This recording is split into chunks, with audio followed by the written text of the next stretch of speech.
Okay, we should start, I think. Eva? Absolutely. Please go ahead, George. All right. Hi to everyone from Athens, and welcome to this parallel session, first parallel session of the first day. We are going to start right away because we don't have much time. I would like to remind to all the speakers that they have 20 minutes for their speech, but they should include at least 5 minutes of discussion. So make your calculations. And we are going to start with Professor Graham Miles of the University of Tasmania, who is going to speak about Proclus and Plato's good and the analogy of the sun. You have, Professor Miles, you have the floor. Can we say that for the teleconference? You have the electronic floor. Hey, thank you. Thank you very much. And I'll just do my sharing there again. So there, we are underway. There we go. So, without further ado, in Essay 11 of his Republic commentary, Proclus discusses one of the most memorable sections of the Republic, the analogy between the sun and the good. His response to this challenging portion of the text is conceptually rich and subtle. The essay builds on the definitions developed in the previous essay to explore the sense in which the good can be understood when it's fundamentally unlike other objects of understanding. Essay 11 is also by its nature related to the following essay on the cave and the divided line. The first step in Proclus' discussion is establishing three different senses of the good, to agathon, in Plato's teaching on the subject. The first of these is the good in us, to en hemin agathon. It is, Proclus says, known to everyone that the subject of the initial discussion is the good in us. The soul does everything in order to possess this good, though it cannot, of course, possess the good transcendent above us. Proclus has relatively little to say about this lowest good, from which he moves quickly, to the good at the level of the intelligibles, and to the main topic of this essay, the good beyond being. The second of the three goods, the form of all good things, is the good itself, auto agathon. It exists among the forms alongside justice itself, auto dikaion, and beauty itself, auto kalon.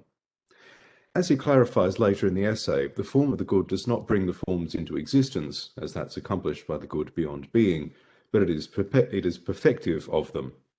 The form of the good, like other forms, can be apprehended by intellect. So I should have had some of that in front of you there as well. The third and final sense of the good, that is the good beyond being and existence, is the cause of existence for the objects of knowledge and is itself beyond existence and being altogether, and beyond even the good as form.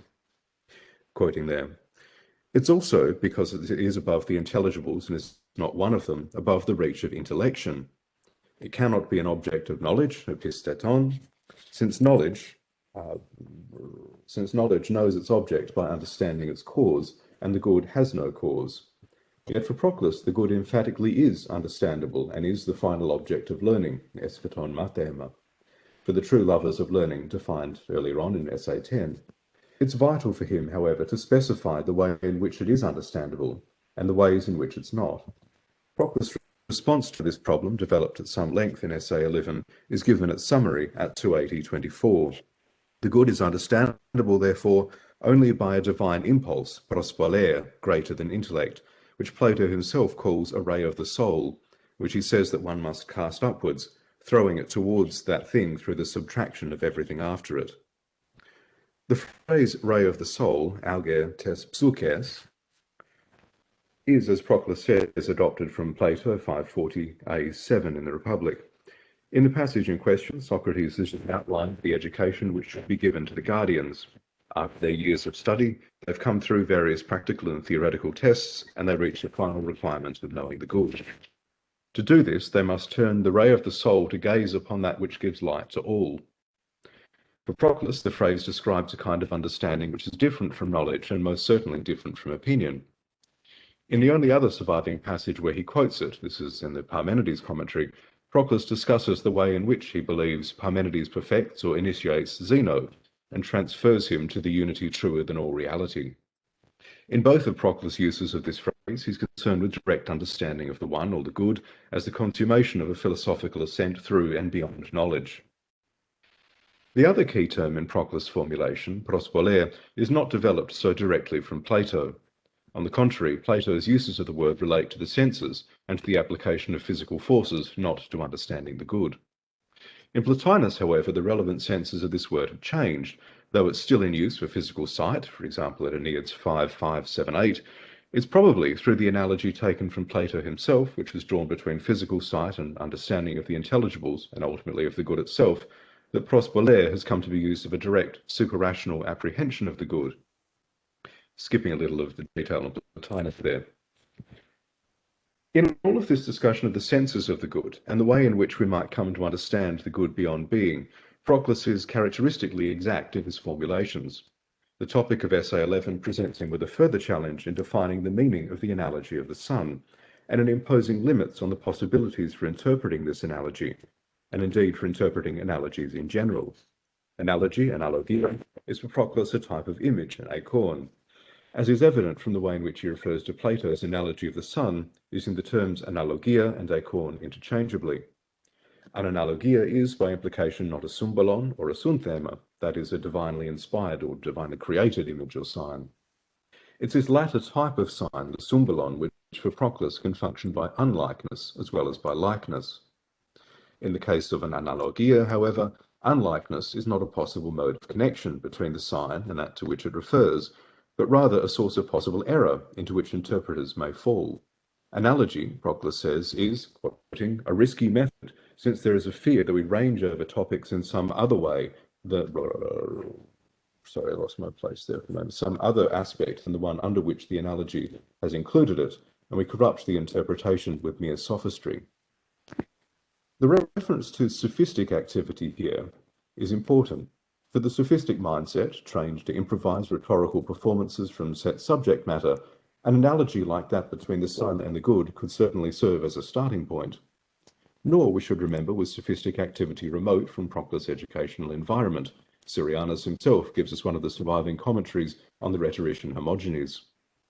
Such quasi-philosophical rhetorical improvisation, as Proclus would see it, is the sort of thing that might be practiced by the type of philosopher-sophist exemplified some centuries earlier by Chrysostom or a Favorinus of Arles or an Apuleius on the Latin side. Nonetheless, Proclus is determined that the points of likeness must remain the strict focus in the interpretation of analogies, and that such improvisation must not be indulged. Though he does not explicitly say so, this will also, in practice, mean following closely the interpretation of earlier reputable readers. In the specific instance before him, the analogy of the sun, Proclus reminds us not to import the sun's features as a physical body into the comparison. Is analogous to the light as the good is the source of reality. But we should not suppose that, because the sun undergoes motion, that the good does too. The sun is not analogous to the good in that the sun is subject to causation, but only insofar as the sun is a cause. The good, moreover, raises a special problem for analogy because, quoting once again, each of the things after it, as they arise, take on something inferior to the good. Not only, then, is analogy itself, by its nature of mixture of likeness and unlikeness, unlikenesses to be discarded, the special nature of the good makes it particularly difficult to describe by analogy, or it may be added in any other way at all, and thereby makes it especially important that interpreters limit themselves to the few specific points of likeness which motivate the analogy. Given the limitations which Proclus observes that analogy possesses as a form of discourse about the good, one may well ask why he believes it's employed in this section of the Republic at all. His answer depends on the passage's context within the dialogue. Socrates is aware of the limitations of his listener's understanding, so reveals only a little. In the presence of people like Thrasymachus and Cleitophon, he reveals only some of the unutterable secrets. Moreover, Glaucon's response when Socrates says that the good is superessential dissuades him from speaking more fully. Glaucon, he says, seems to be stepping into the void in relation to the vision of that which is beyond all things. Though Socrates would otherwise have spoken genuinely theological discourses about the good, he's forced to limit his discussion to the analogy which he gives. Given what Proclus goes on to say about the interpretive risks which are inherent in the use of analogy, it may be objected that this instance of the use of analogy in this questionable company carries a particular danger of misinformation. The answer to this objection appears to be twofold. Firstly, Socrates has to speak in some way about the good, since it's not possible to know a particular good without the simply good. He cannot, in other words, complete his discussion without saying something within the limitations of his audience and the possibilities of speech itself. Secondly, it's implied that Socrates employs analogy as a kind of coded speech, revealing something of the mysteries that he speaks about, the aporeta, while still concealing them from those who are not able to understand. A little misunderstanding, it seems, is worth risking in order to communicate what he can and to fulfill the requirements of his broader argument. The conclusion and the culmination of Essay 11 is Proclus' discussion of how it's possible for us to come to understand the good. It's first necessary for him to clear away the different senses in which it's not possible to know it. It cannot be an object of knowledge, an episteton, in the way that the forms are, but it can in a unique sense be an object of understanding, a gnoston. Since dialectic depends upon an unhypothetical first principle, an unhypothetical first principle itself cannot be approached on the basis of such an unhypothetical first principle. This presents two alternatives. Either we shall say that knowledge makes its demonstrations on the basis of an unhypothetical first principle, and so will not be knowledge of the good, that there will not be knowledge of the good, or we shall say that there is indeed understanding, gnosis, of the first principle itself, which is no longer on the basis of a first principle. We shall seek another knowledge even before dialectic, quoting loosely once more. What remain as mental instruments by which to approach the good are subtraction, aphirosis, and refutation. Once being is negated, all else must be subtracted too, all other qualities refuted. This is not, however, simply a means to arrive at the correct verbal formula, but at a real understanding, albeit an understanding which is qualitatively different to that of anything else. What Proclus recommends here is the process which Plotinus had sketched more briefly in the passage discussed earlier, grasping it by taking away being from it. The problem which Proclus addresses here is an old one, except for all subsequent interpreters by Plato himself, when he proposed a superessential first principle beyond being as the final object of learning. This final object is both the most important and unlike any other. Solutions of essentially the same kind as Proclus, that is, proposing a different kind of understanding unique to the good, had by this point a long history. Numenius of Apamea observed that while we can apprehend bodies by induction from similar things, quoting here, and from the distinctive marks shared by things that are juxtaposed, one cannot do this in the case of the good. Rather, he said, we should be like someone sitting on a lookout who, with a single glance, mia bolere, not a pros bolere, but just a bolere this time, catches sight of a lone ship out to sea. To prepare for this glimpse requires a divine method, employed by someone who does not care for perceptible things, who studies with enthusiasm, contemplates number, and so perfectly learns this object of learning. Proclus may discuss the approach to the good less colourfully than Plotinus or Numenius, but there's a strong resemblance between these earlier thinkers and what he offers in Essay 11. The good is not a cold abstraction, but was for Proclus hymned by Socrates, as he says, and was the highest god to which Plato led us up. There, thank you. So, stop sharing. All right, thank you, Professor Miles. We can go on with questions.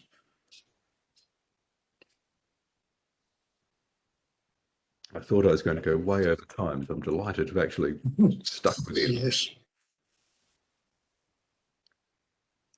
Jettison poor Plotinus a lot, but never mind. He'll get plenty of other outings in the next few days. And we have plenty of time for questions. Can I Yes, ask Eva. the first question?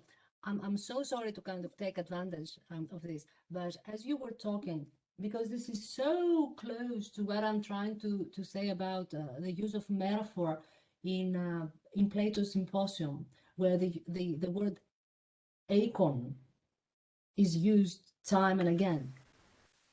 As you were talking about how Proclus is trying to basically alert the reader to the special conditions of his analogy, I was thinking, is he perhaps trying to accommodate into Plato's use of metaphor Aristotle's careful approach to it when he says that it is not ideal, like analogy operates as an extended metaphor, but be careful not to use it too much because it ends up being decorative and therefore corrupts the meaning.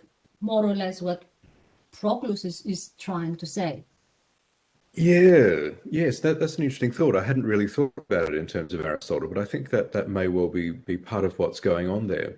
And it would be quite typical of Proclus to take something which in Aristotle is dealing with rather more mundane, rather more worldly sorts of things. We can corrupt our meaning, we can dissolve into mere decoration and ornament by means of analogy, and sort of transposing that to a higher level. It us would have started doing before him, perhaps as well. It's hard to know where one ends and the other begins. Yeah, I think that may well be right. He, in other contexts, is interested, as I'm sure many of you know, and you know, if is interested in these sorts of distinctions between the way that an acorn will function, the way that the symbolon functions, these ideas of unlikeness, and he's generally quite exact in all of that. And here, I would certainly say that he is using that more precise sense of acorn. I think it's John Dillon who says somewhere that he only really separates symbolon and acorn when he's on his best behaviour, does Proclus. But in this instance, I think he certainly is doing that, and he doesn't want those ideas of a kind of a sign which can function by unlikeness, which he's very happy with in other contexts with that symbolon stuff, synthema. That's certainly not what he wants to introduce here in a sense of analogy. Sorry, I think that was a rather rambling response, but I think possibly at least the first third was related to your question. No, it was a fantastic one because it allowed me to think so much further into what I'm trying to say. So thank you so much. We should speak about it later too. We have time for another question.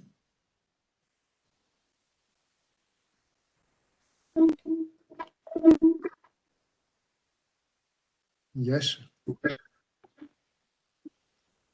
Hello. I hope you can hear me. Thank you for the presentation. That was wonderful. My question concerns the role of eros, love, in understanding the good. I'm thinking specifically of the curious subtitle. If you, I don't know what your position is on the ancient subtitles of the dialogues, but most of them are pretty obvious indicators of what the dialogue is about. Perhaps with the exception of the symposium, which is subtitled "On the Good," and of course it takes place at Agathon's house. You know, the good, and beauty is identified or equated with the good there. So, yeah, what role might eros play in acquiring this understanding of the good? Yes, well, I mean, certainly the theme of anagogic eros is one that we can track in Proclus, but interestingly, not in this essay. He doesn't really touch on eros at all in this particular discussion of the good. I think possibly the reason for that might be that he sees eros as functioning at some earlier stages of the journey towards the good. Perhaps that's it. I'm just really thinking off the cuff. But yeah, its absence is an interesting one. It's not really one that I must admit that I had thought about. But yeah, of course, that is a very strange subtitle to the symposium. I guess we have to see it as, of course, you know, the ascent by means of eros towards the good. Unfortunately, we don't have Proclus writing directly on that dialogue. Thank you. Yeah. And there is some time for a third question. I think we have 2 or 3 minutes.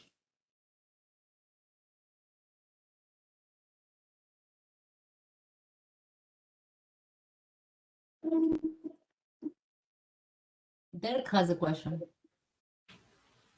Yes, please go on. Well, it's a bit unfair because I can talk to Graham anytime, but I was just struck by the fact that in the Hermias passage on the Palinode, analogy is everywhere, and those are, of course, theological discourses unconstrained by having bad characters like Thrasymachus around. And yet there's not any hint of this caution about the misuse of analogy. Of course, Hermias is not Proclus, but of course they're both part of that same school. Hmm. Yes, that's interesting. I wonder whether partly in drawing attention to the characters and the context there, he's kind of making excuses for the use of analogy, because he does seem perhaps a bit more nervous about it than Hermias does. I think also possibly the very special circumstances of talking about the good and the idea of application of analogy to the good raises the stakes there a bit for him, and he has to be that little bit more careful. Perhaps that's it too. But, that would be my guess about what's motivating. Of course, we only really do ever have guesses, but I should look at the Hermias as well. Think about what's different there.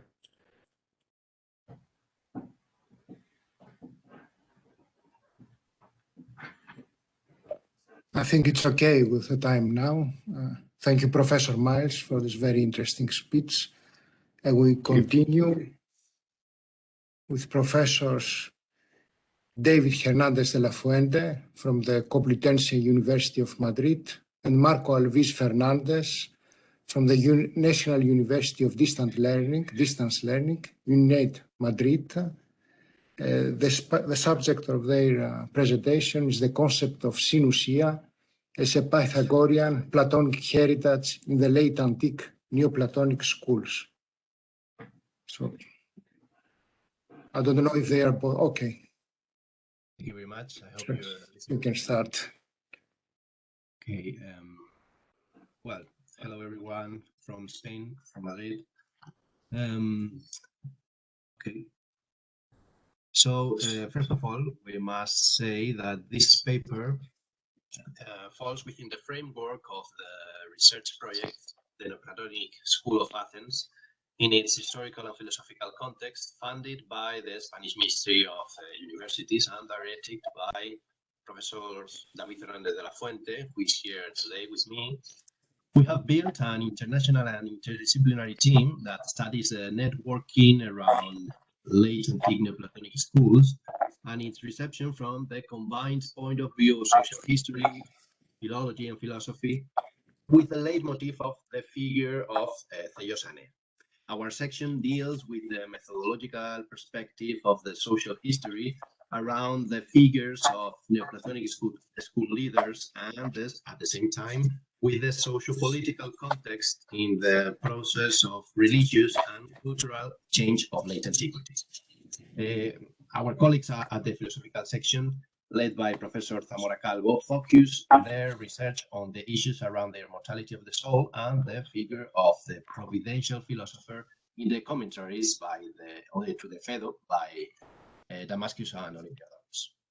As a way of introduction, it is well studied that Pythagorean principles lie at the foundations of the late antique Neoplatonic school. The main reason for that conclusion to be drawn can be found in the two biographies by the Samian sage, written by the Neoplatonic masters Porphyry of Tyre and Iamblichus of Haltis. According to recent studies of Constantinos Macris and Dominic Moimira, the archetypical image of Pythagoras became a major ideal for which every Neoplatonic philosopher aimed in late antiquity. Thus, the small and cohesive late antique Neoplatonic communities lived in a Pythagorean harmony from which emerged long-standing emotional bonds. Consequently, the Pythagorically rooted koinos bios can easily be ascertained in the philosophical schools from Plotinus to Damascus. However, that Cenobitic-like way of life was also known at the Old Athenian Academy. Although it has sometimes been defined in terms of pagan monasteries, from our point of view, it can be better understood through the concept synusia.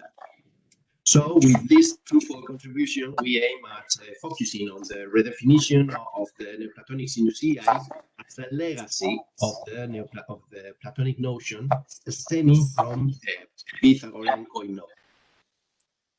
It is common knowledge that the Greek term synusia, originally composed of the prefix syn and the substantive ousia, carries a relational idea of company while providing a meaning of simultaneity, the with together at the same time. While the second is the feminine participle of the verb to be, me, which refers to the very essence or existence of the individual. Together, they've become the verb form synonymy, from which ultimately comes the feminine noun we are dealing with here. Regarding the semantic origin of the concept as a technical term in the field of Hellenic paideia, for the classicist Eric Havelock, synusia acts as a hinge element, a mechanism that guaranteed education from generation to generation, typical of an oral society as that of the 6th to 4th century Athens, namely the habit of close daily association, synusia, between adolescents and their elders who served as guides, philosophers, and friends. The term is recurring in the Corpus Platonicum, a fact that led Joachim Classen to attribute its coinage as a linguistic innovation or technical term to Plato himself. Despite its polysemy from philosophical to social and even erotic nuances, Christian de Bravo has recently defined it in the Platonic framework as a clearly communal concept whose background indicates the bond between generations in the ancient polis.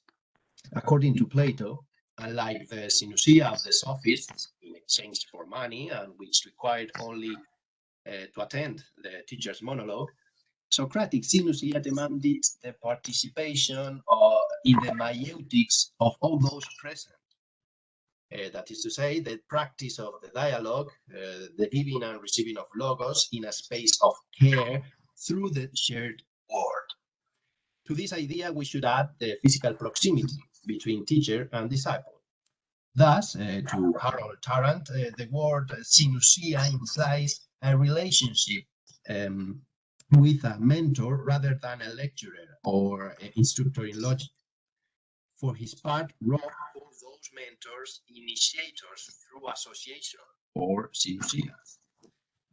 These inner ties were shaped not only by the grace of the teacher's charisma, but also by sharing a common life, koinos bios, which was favored by the system of the Hellenic paideia. We must understand this way of life, above all in the spiritual realm, an area that, in our opinion, has also been integrated into the term synusia. It is important to emphasize that this idea has Pythagorean roots, and they were made explicit by Iamblichus, who, on the Pythagorean Life, wrote, on his first visit to the famous city of Croton, he made many disciples. It is reported that he had there 600 people who were not only inspired to study his philosophy, but actually became Cenobites according to his instructions. With this treatise on Pythagoras, which follows that of his teacher Porphyry, he does nothing but project an image of what we could call Cenobion, Koinobion, that is, the higher education communities of philosophy, which they themselves aim. Not surprisingly, one of the foundations that defines the modus vivendi of late antique Neoplatonic communities is that very koinos bios. Some of these schools, in fact, especially from Iamblichus onwards, claim to be rooted in the Pythagorean tradition regarding the Pythagorean way of life as a community of life, learning, and even goods and patrimony. This does not mean that all the companions were literally living together under the same roof, but rather that, as in the case of the ancient academy of Plato, they participated in doctrines that kept them in spiritual communion with one another. Furthermore, the physical space in which the intimate meetings or synusia took place was also of great importance on an emotional and symbolic level. A place that in late antiquity became associated to the home of the respective teacher. This space was given a high meaning by the community of disciples. For example, we perceive that in the reverential description written by Eunapius of Sardis of the house of his teacher, the Rhetor Prohairesius. Poor and humble as it was, nevertheless from it breathed the fragrance of Hermes and the Muses, so closely did it resemble a holy temple. In this very kind of rooms, the tablinum of the houses of the philosophers, were held the so-called synusiae, Indeed, this genuine koinonia, in the Pythagorean sense, became the holy household of the schools. And as we infer from the words of Eunapius, the artistic images and statues that adorned the inside of the teachers' homes would induce the entire community into similar inspirations comparable to that provided by the temples of the fervent worshippers of the traditional gods.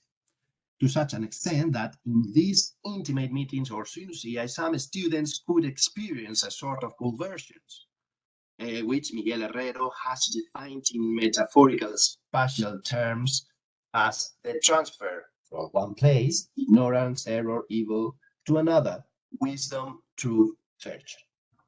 In conclusion, the term synusia is, in its academic and educational meaning, may be considered no longer a broad reference to a common Greek word implying company or even a Platonic evocation of the circle of learning, but a terminus technicus adopted by Neoplatonists when developing their scholar communities.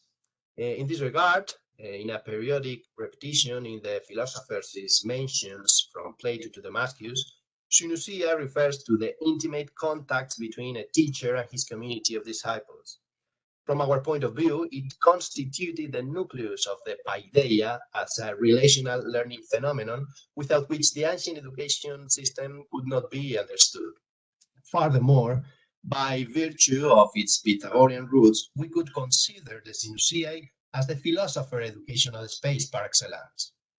Synusiae represented in the Greco-Roman mentality a locus amoenus, both physical and intergenerational, where it was developed an academic spiritual community headed by a giver and receiver of logos, whether they played a role as guide, teacher, mentor, friend, or initiator.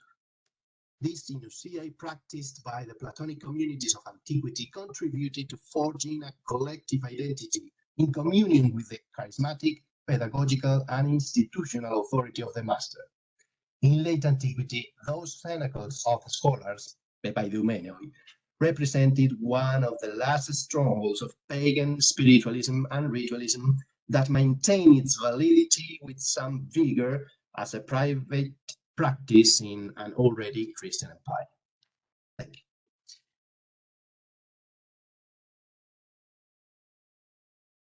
Thank you, Professor Fernandez. It's time for the questions.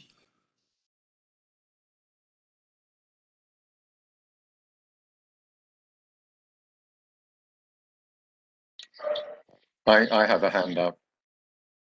Yes, please. Marco, are you familiar with the use of the term synusia in Plato's 7th letter? Do you remember that passage? Mm-hmm. Okay. I wanted to ask you about translating it, really, because, okay, let me read you first Glenn Morrow's translation, which is the standard translation. For this knowledge is not something that can be put into words like other sciences, but after long continued intercourse between teacher and pupil, that's how he's translating synusia, in other words, really in keeping with the Neoplatonic use that you were talking about. After long continued intercourse between teacher and pupil in joint pursuit of the subject, suddenly like light flashing forth when a fire is kindled, it is born in the soul, etc., etc. Okay, so he's translating synusia there like that. But it seems to me that there's an alternative translation, which is, I think, closer to the Greek. This is somebody else's translation, not Morrow's. For unlike other sciences, this one can in no way be communicated by means of words. On the contrary, it is only through a prolonged communion with the subject, by living with it, that like a light that is kindled, etc., etc. So there's two ways of taking synusia in this passage. One, intercourse between teacher and pupil, and one, the pupil's intercourse with the subject itself, synusia. And I wondered whether you had any opinion on that, or, I mean, I could even throw it open. I'm asking you in the first instance, but others might want to butt in as well. Do you have any opinion on that? Well, I am not an expert on the 7th letter of Plato, But I just would underline the polysemy, of the concept, that goes from philosophical to that erotic nuances. But I don't know exactly the passage. I couldn't. Okay.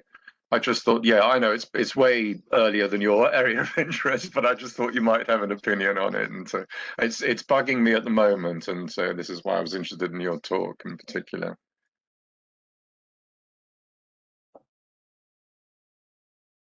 If anybody else has any opinion on it, please email me. Okay, we can proceed to a second question, please.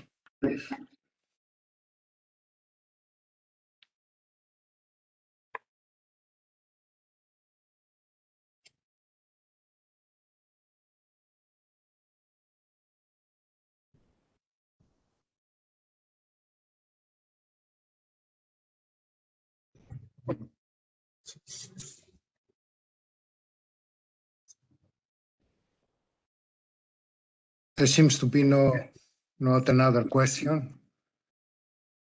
Okay. Thank you, Professor Fernandez, for this speech. And we continue with Professor Victor Ilevsky from the University of Barcelona, who is going to speak on Plato's vision of Hora and Anki and its three important Platonic interpretations. Professor Ilevsky, you have the floor.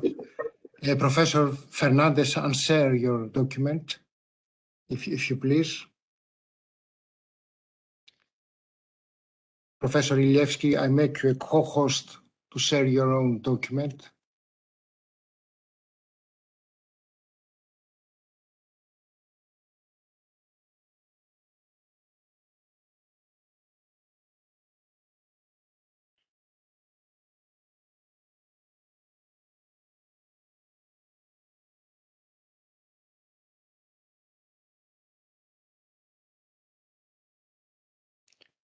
We don't hear you.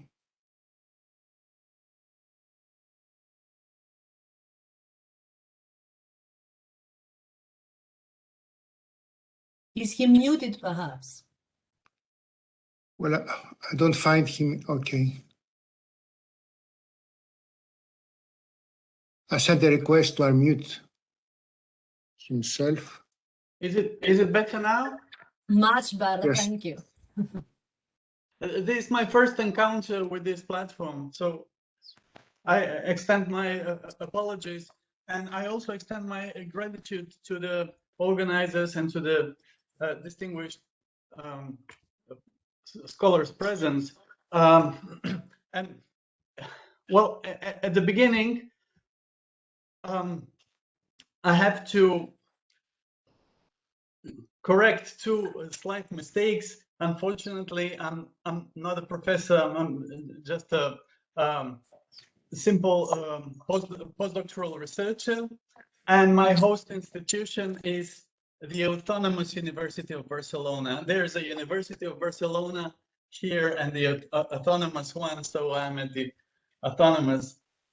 But that's really not of great importance. So I'll try to. I'll try to present this subject in 10 minutes, so I won't be reading. The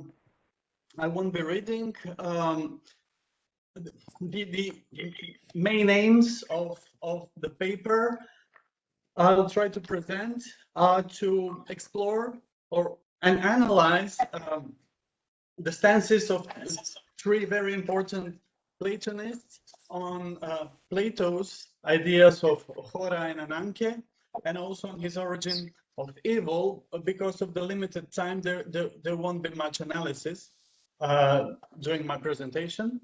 And the second and probably more important aim is to try to determine what Plato really thought on these issues, because the Platonist stances are much more clearer, it seems, than Plato's own stance, because of course he was writing dialogues, they were writing treatises. All right, so I'll move in chronological order.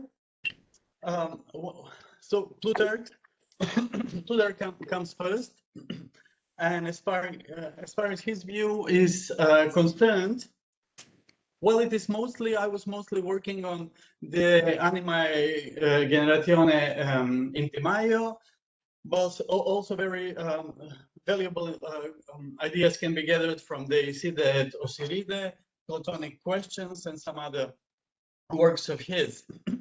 So to jump to the conclusion immediately, when it comes to Plutarch,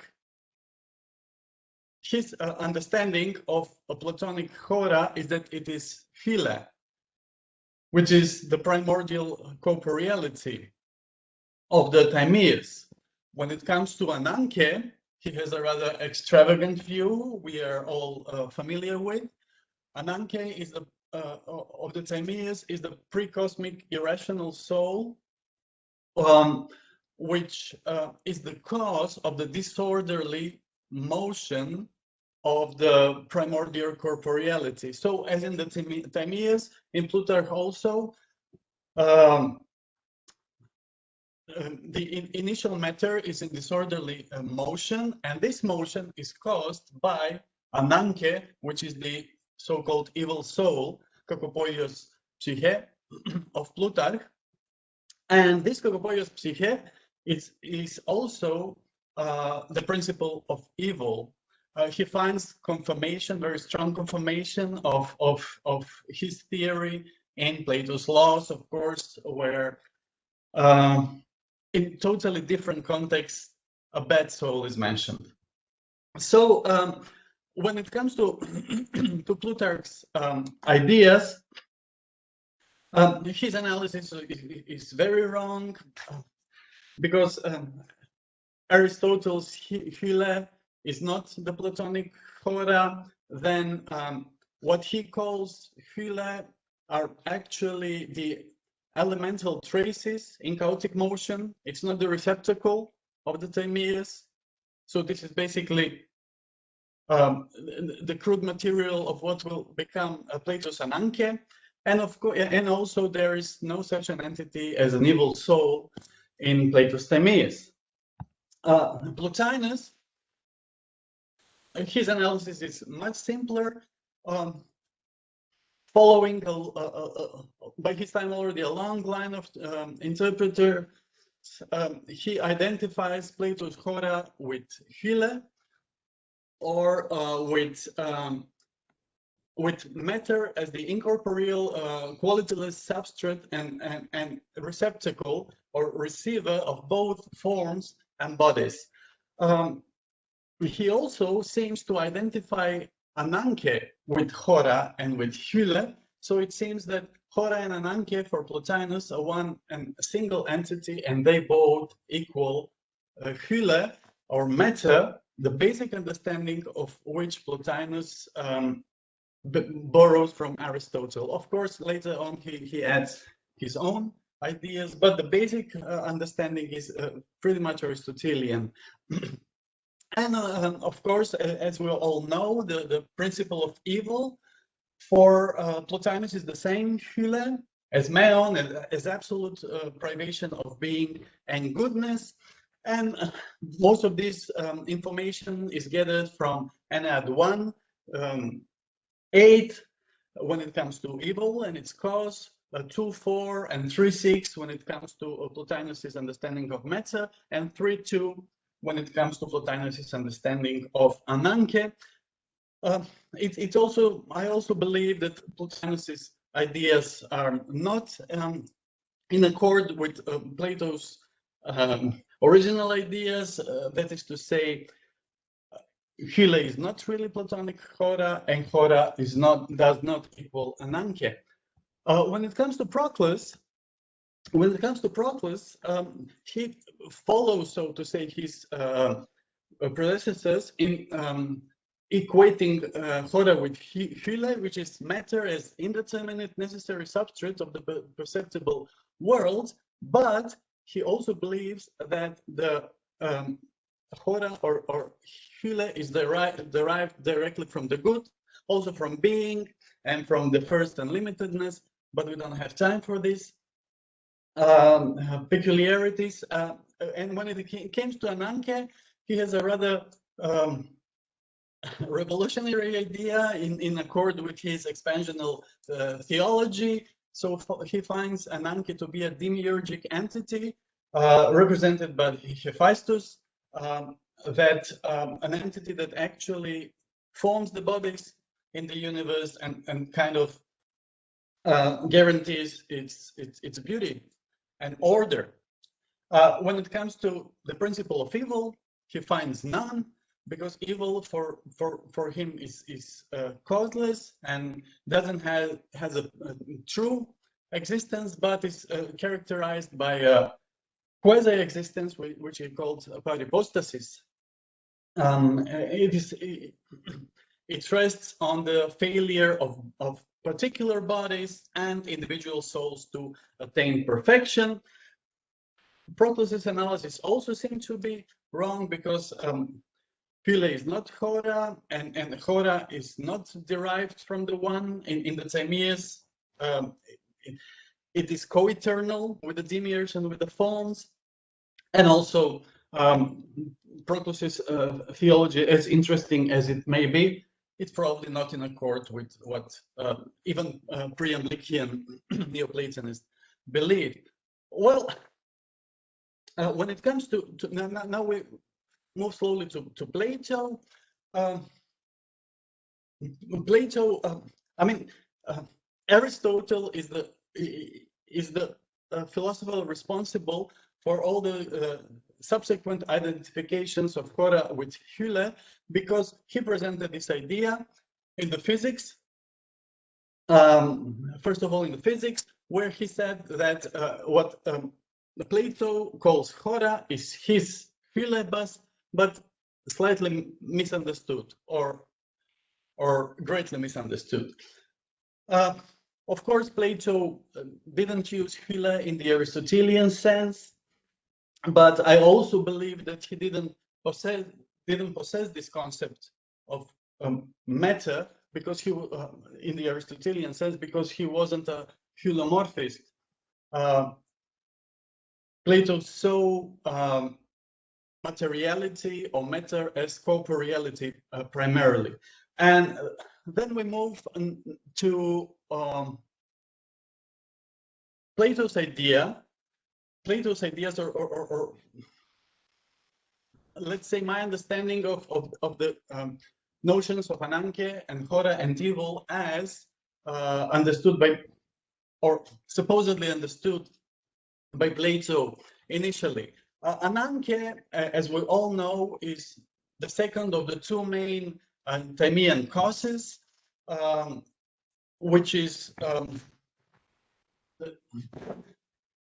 the one that facilitates the works of the nous, and which has its origin in Phaedo originally.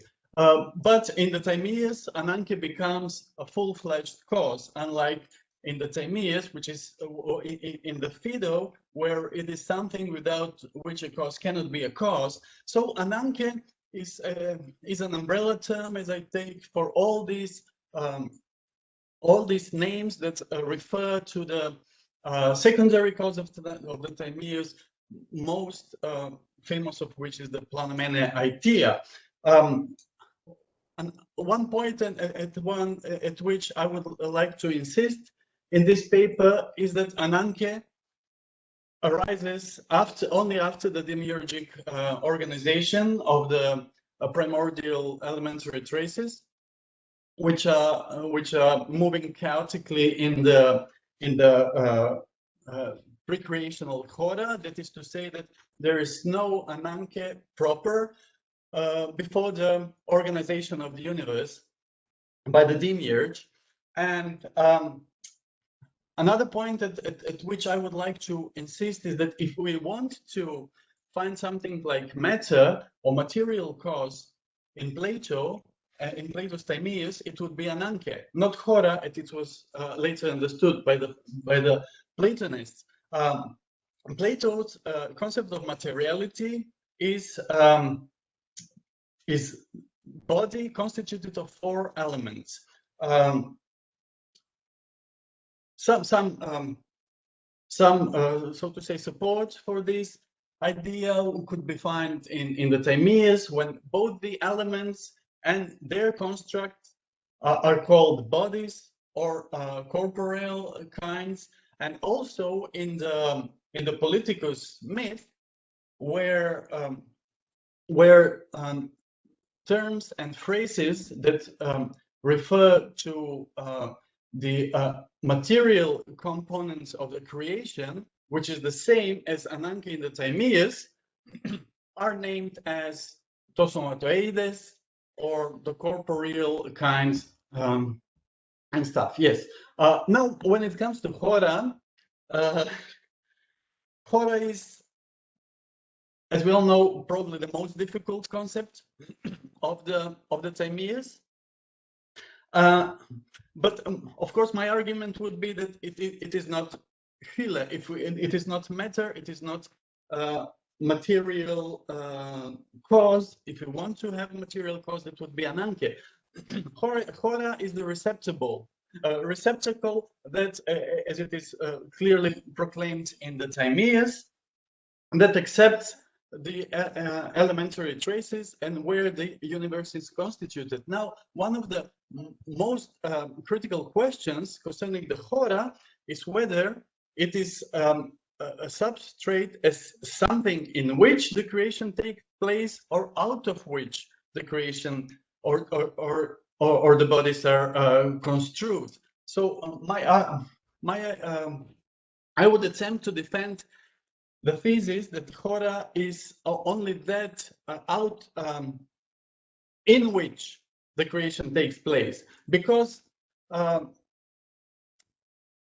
the ex-who phrase doesn't appear in the relevant context, and also because Hora is incorporeal, qualityless, and therefore cannot be the matter or the substrate out of which the creation is constructed. However, if we want to accommodate the language of the Timaeus, if we want to accommodate the 3 analogies that are given describing Hora, we cannot also imagine it to be Descartian or Newtonian space. It has to be a plenum of undisclosed structure, which receives the traces and allows them to move. Okay, when it comes to, I have to move very quickly now. When it comes to evil, I believe that the Platonic cause of evil is to be found in the primordial disorderly motion of the elementary traces, and this initial disorder is transferred and retained in the Ananke, which serves as the material constituent of the universe. Therefrom comes all the badness, and it turns into evil once the conditioned soul comes in contact with Ananke. So in conclusion, I believe that none of the 3 great Platonists mentioned had a correct grasp of Plato's concepts of materiality and evil. Ananke was his material cause. Hora is just an incorporeal, characterless recipient of the creation. And when it comes to evil, Plato didn't recognize an evil soul, as Plutarch did. He had a cause or origin of evil, unlike Proclus, which was the primordial disorderly motion and Ananke. But unlike Plotinus, this wasn't a principle of evil per se. It wasn't evil in itself, but only the principle of universal insufficiency and imperfection. Thank you very much. Thank you. We have some time for discussion. The first question, please.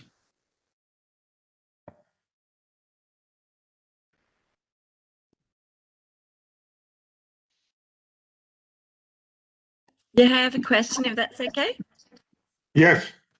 Hi, sorry, didn't raise my hand virtually. Hi, thank you so much. That was really interesting. My question's a little abstract here, not so much about specifics, but I was curious, with in your paper you talked about, inviting discordant interpretations, and the three examples that you had of these Platonists who then interpreted these concepts very differently. How possible, I suppose, do you think it is to kind of attain what Plato himself was actually saying about some of these things? Do you think that Plato had a very specific idea, or do you think that he was more inviting questions about some of these things? Because I know that sometimes it can be very hard to, from one writing to the next, to work out exactly what Plato was saying about different things.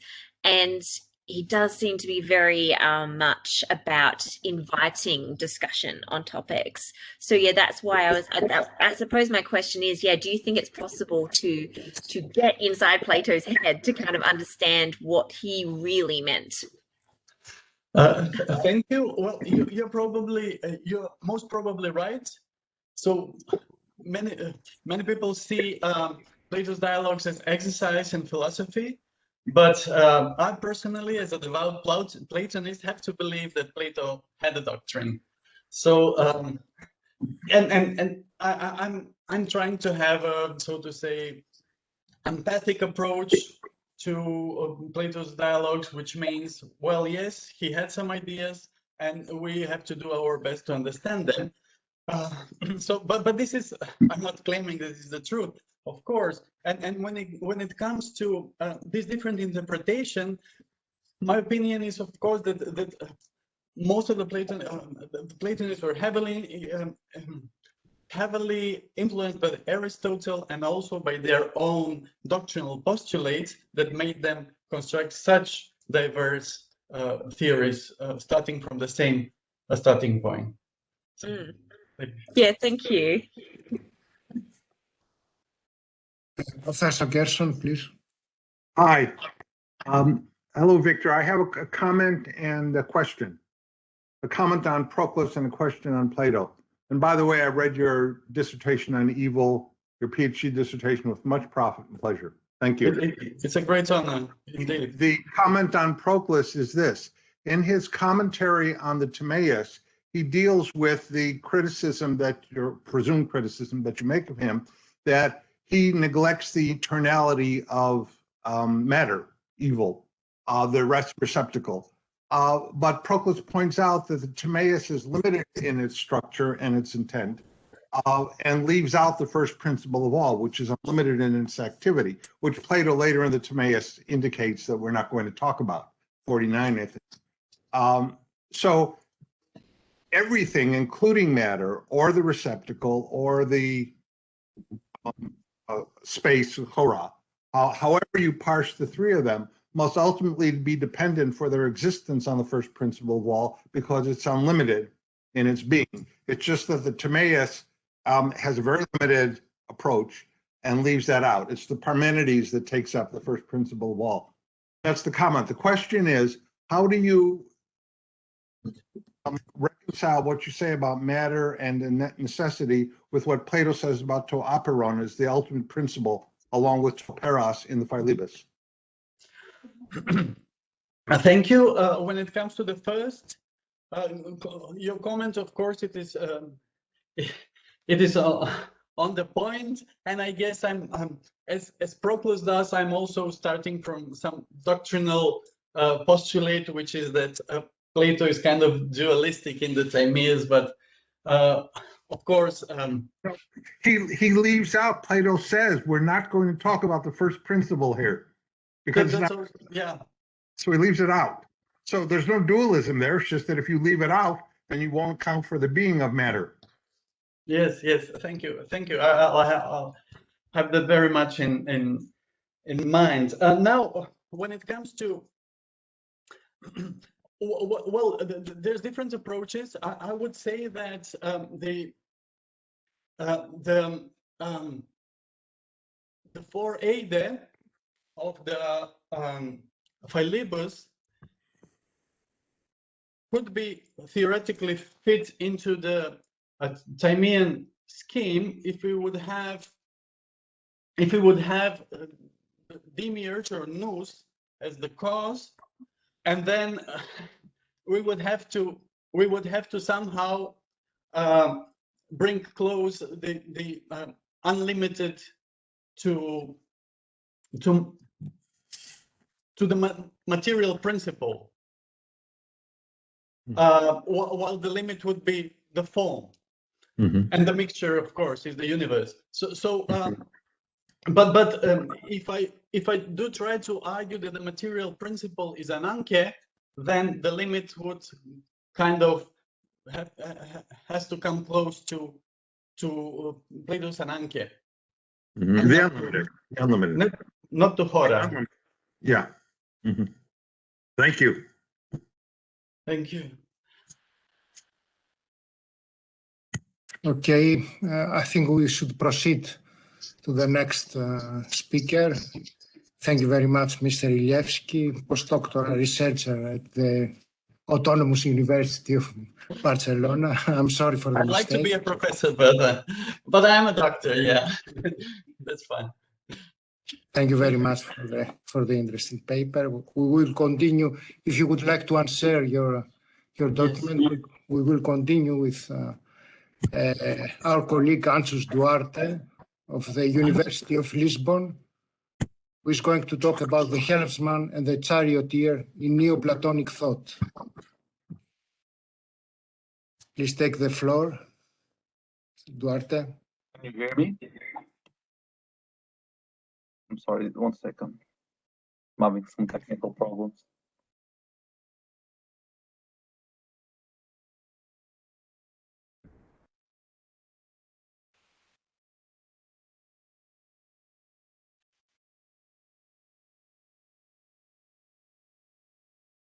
Can you hear me? Yes. Yes, yes. Okay. I'm trying to share the screen. You have already shared the screen. It's all right. Can you see it? Yes. Okay, fantastic.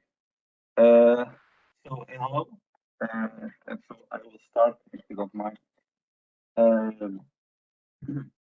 In Plato's Phaedrus, Socrates presents many mythological narratives which conceal metaphysical. Duarte, apologies. Can I ask you one thing? Can you please Sure. speak close to the microphone so we can hear you clearly?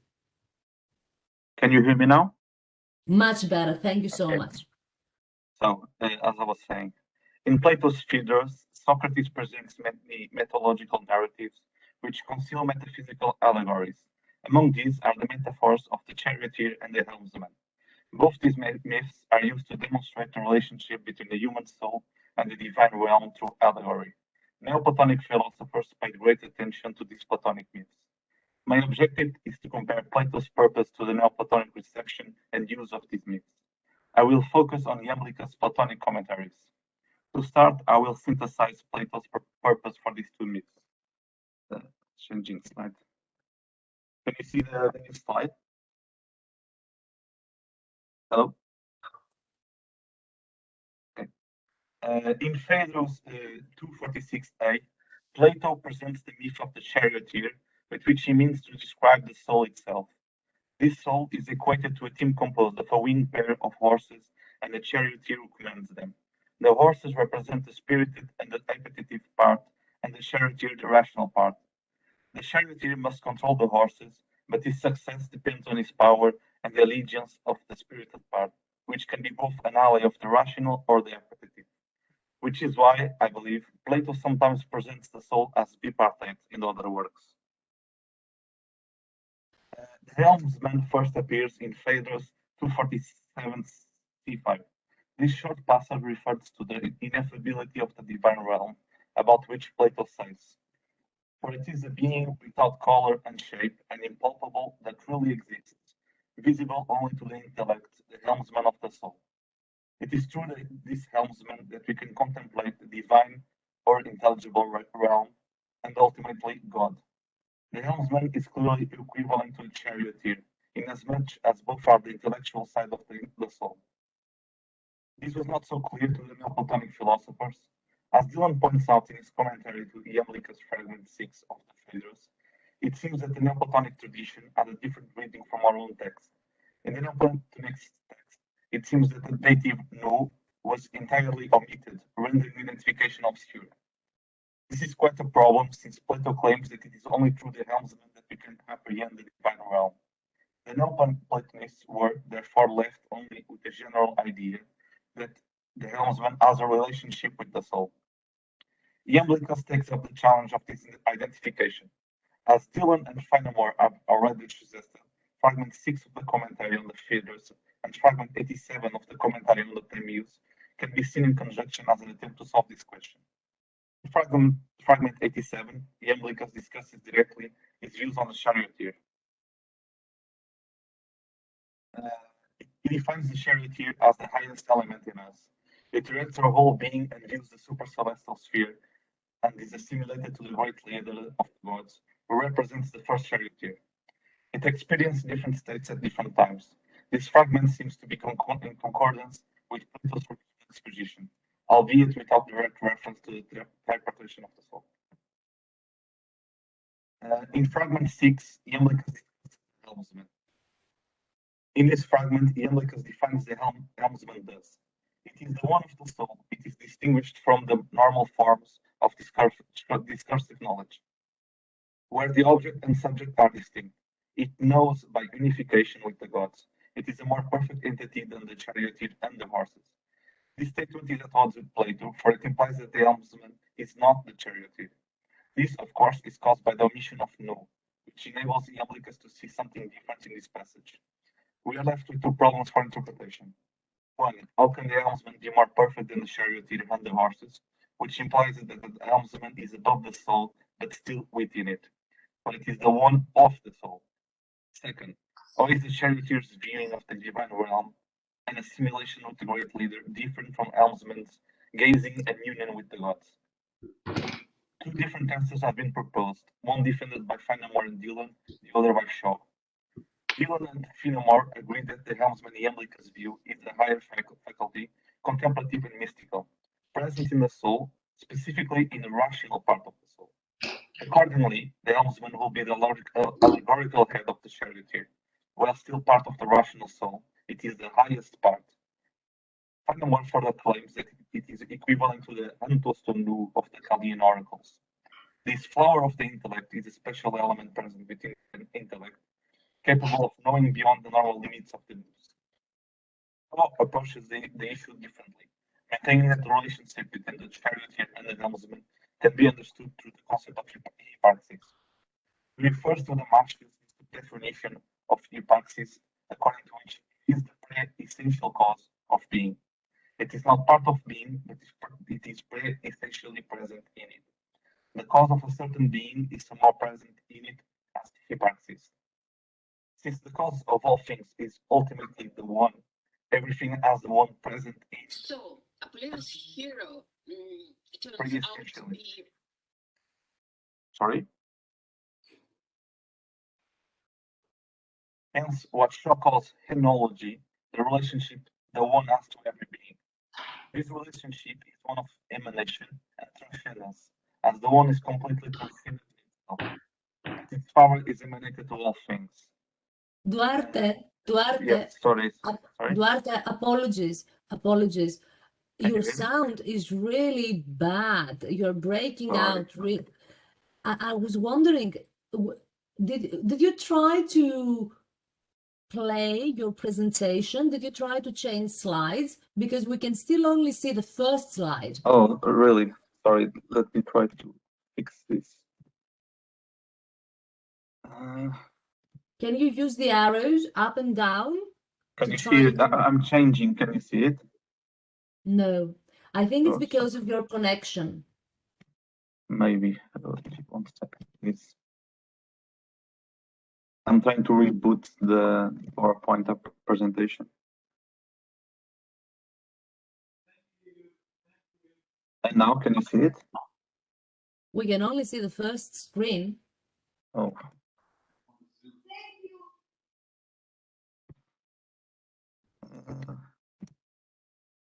And now? Wait 1 second. Mm-hmm. Can you see it? No. No, Thank the system says that your connection is rather bad. So you. you. Can I suggest something? Sure. Really, Please. really sorry, Duarte. Would it make any sense if you tried to do something with your router, perhaps try to reboot it? Should we move to the next presentation if possible and then come back to you at the end of the session? George, what do you Sure, think? sure. Because we really couldn't hear much. Okay. I'll try to fix it. I'm sorry. George, what do you Well, think? If the speaker agrees, yes. Sure. No problem. Okay, so we move on to the next presentation. Apologies. No problem. It's Professor Joseph Simakaski, if I pronounce it right. That was amazing, actually. That's not bad for the first time. Okay. How is it really? Simakaski. Simakaski, okay. You were good. Of the Cabrini University, thank you. The subject is Sandeli Plotinus, the Platonic template for Plotinian illumination. Please take the floor. All right. Will I be able to share a document? Yes, Mr. Duarte, please unshare your document. And Sorry, I'm trying to.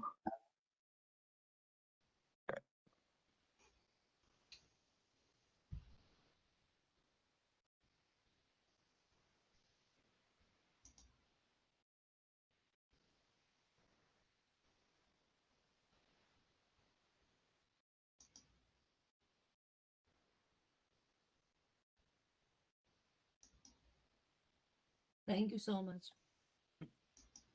so, dear colleague, you can continue. Now I can. Yes.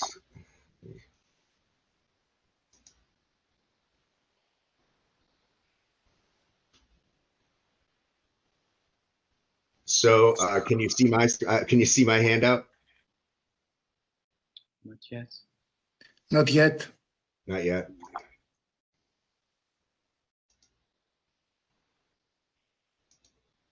Well, how about we'll forgo the handout, and I'll just get right into it, and I'll go quickly to yield back some time to. George, I'm sorry. But yes, I have it. I can share it from here. Wait a minute. Oh, thank you.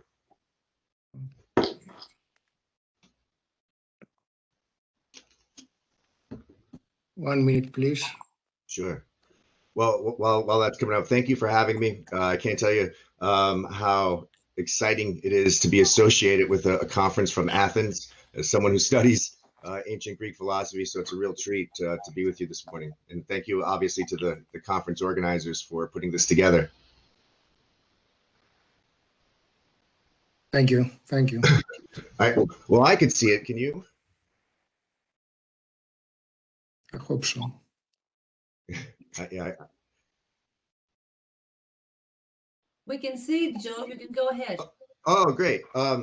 So the purpose of the aim of the presentation is just really to, I guess, turn you on to something that I think is very interesting, an interesting phenomenon in Plato's dialogues, and I'm sure many, or at least some, are aware of it. But the Greek word is exaipnes. It's translated generally as suddenly or all of a sudden, or in Plato's Parmenides as the instant. And that's where we'll begin. So what is exaipnes? And please feel free to interrupt me at any time if you have any questions or if you want me to clarify something. So the only sustained thematic treatment of exaipnes happens in Plato's Parmenides dialogue. This is during the training exercise.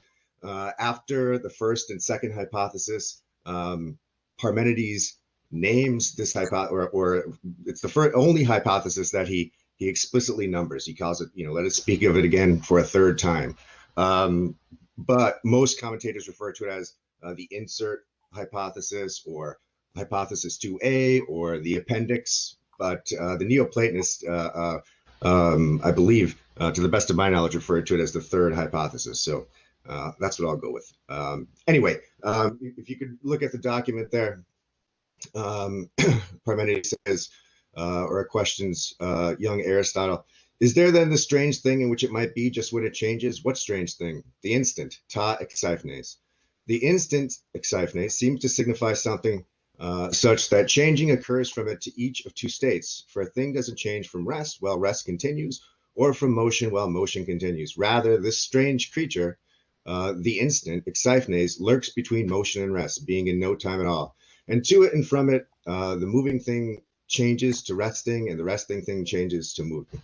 So obviously, with any of Plato's dialogues, there's no definitive interpretation, but I think the common sense reading of this is something like, I should be reluctant to use the word common sense, but the phrase common sense, but I think the general import here is that the ideas, the forms, must participate with each other in order to be at all. In other words, the idea of the forms as isolated unities doesn't seem to work, and that's what I believe the first part of the Parmenides, the introductory conversation, is trying to point out. So this perhaps allows for the ideas to participate with each other. In other words, the instant, exyphnes, right? So this, again, is the only sustained thematic treatment of exyphnes in Plato's dialogues, but you see the word pop up in some very crucial passages in Plato's dialogues. In total,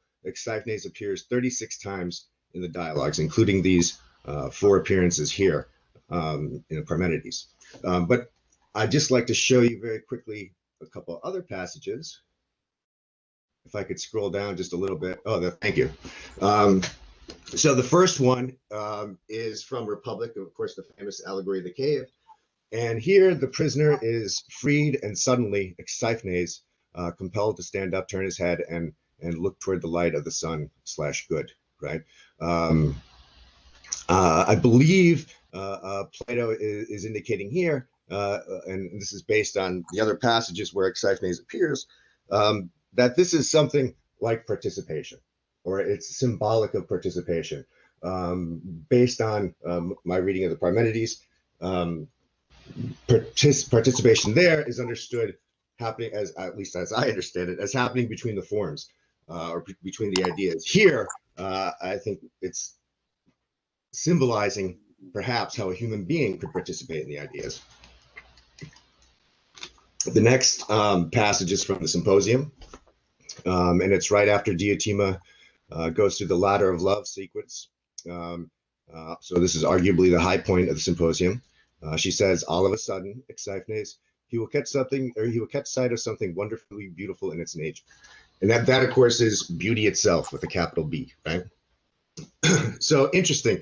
You've got in the Republic the appearance of exyphnes in the allegory of the cave, where the good is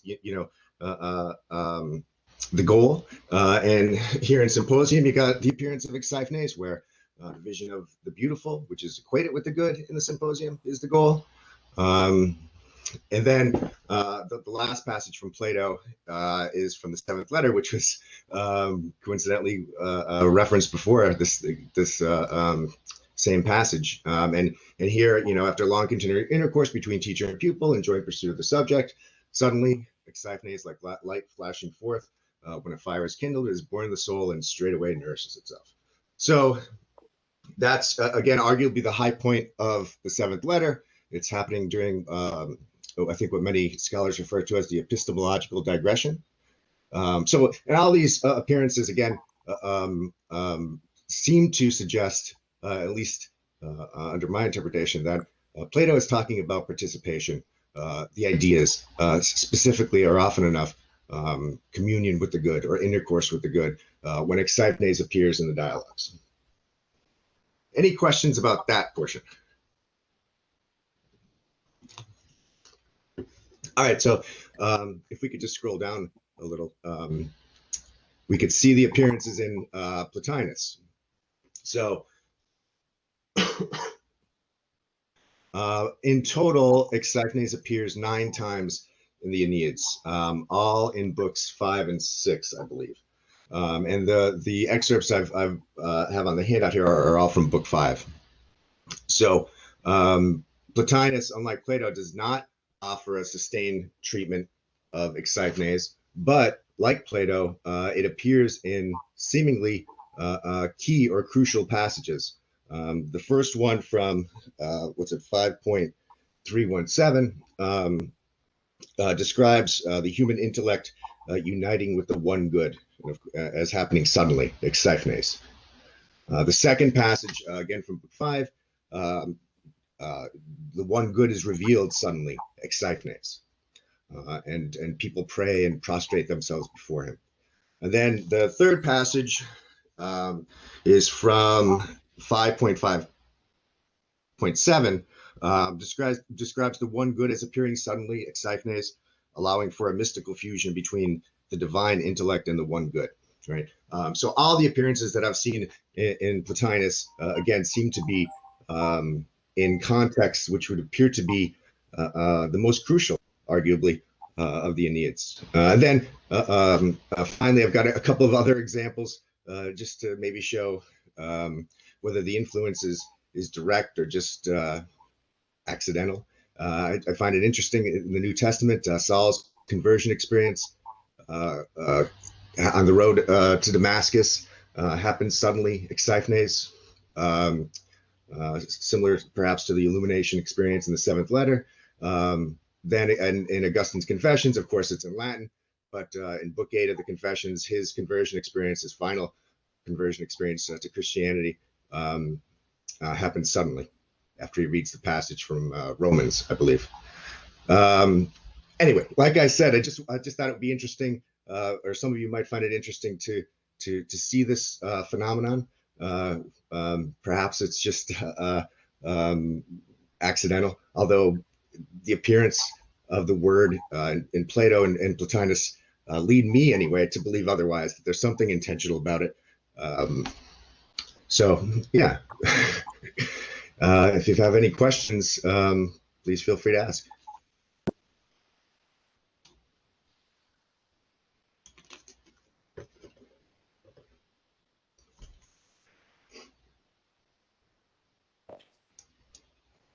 Please, any questions? Amber has a question. Yes, please. Yeah, hi. Thank you. That was like so intriguing. I absolutely love linguistics and looking at the use of words. So that was, yeah, and I love the allegory of the cave. That's actually something that I'm mentioning in my paper on the Testament of Job, a Hellenistic Jewish text. So now I'm going to go and search that to see if the word's in there. I'm like really excited. But that idea of participating in the forms, like participating in the good, to me that makes so much sense from the allegory of the cave, because that's what it's all about, you know, going up and seeing the light. So yeah, the use of that word is to me really exciting. So I just wanted to say I'm really excited. I'm going to go search the word myself in my own text. So thank you. That's great. Wonderful. Yeah, that's thank you. Good luck with that too. Yeah, I have to say, an undergraduate professor of mine turned me on to this phenomenon, and I was amazed at the time anyway, that so few people had written on the subject, because it seems, I don't know, when I teach an intro to philosophy course, we do Plato and Aristotle, and I usually have like a, I don't know, 20-word Greek vocabulary with all the usual suspects, you know, arete, eudaimonia, logos. I think Exiphanes should be included in the pantheon of Greek vocabulary words. I think it's important and significant in Plato's work. So yeah, I'd be curious to see what you come up with, because I'm just doing, you know, some research on it. It's just so interesting how often it pops up in really, you know, key passages. Yeah, well, it was interesting that you mentioned it with the Christian literature there as well. So yeah, that's why I'm going to go back and search mine. So Yeah, I'll well, let you know if I find it. for what it's worth, Heidegger, I think William McNeill writes on this. Heidegger uses Augenblick, the German for blink of an eye, and he's quoting that passage from the New Testament and associating it with the Exeiphanes. So he was alive to this as well, for what it's worth. Oh, that's awesome. Thank you. Yeah. Another question, please. George, can I ask a question? Yes, please. Joe, thank you very much for your presentation. Do you think that the word Exeiphanes has something to do with entering a state of altered consciousness, like going into ecstasy? First of all, it's great to put a face to the name now, Eva. Thank you so much for organizing this conference and all the communication. Yeah, I think that it seems to me that would have to be part of it, right? That's some like what you described sounds to me like a mystical experience, right? However we want to talk about that. But on the other hand, I think it's really, in some ways, not very extraordinary at all. In other words, probably something that we've all experienced insofar as my reading of Plato is that these Exeiphanes moments, they don't happen arbitrarily. They only happen after a long period of hard work. So anyone who's ever, I think, focused on a text or tried to, complete a project or master a skill has that, illumination experience where the light bulb goes off, or the aha moment, or whatever you want to call it. As a student, it used to happen, I think, on a regular basis in classes, especially philosophy classes. So on the one hand, I think it's something we've all experienced, but on the other hand, I suspect it would involve something like an altered consciousness or something like that. That I also think that probably we're familiar with too, just from having experiences at concerts or listening to music or engaging in an activity where we sort of lose ourselves in a way. So yeah, I guess I could have just said yes, but I think so. Thank you very much. Victor has a question. Yes. Please.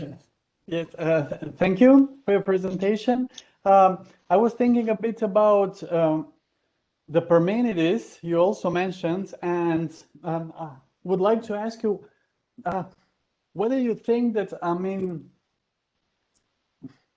to my mind, when it comes to the Exeiphanes in the Parmenides, the idea is much more mundane, or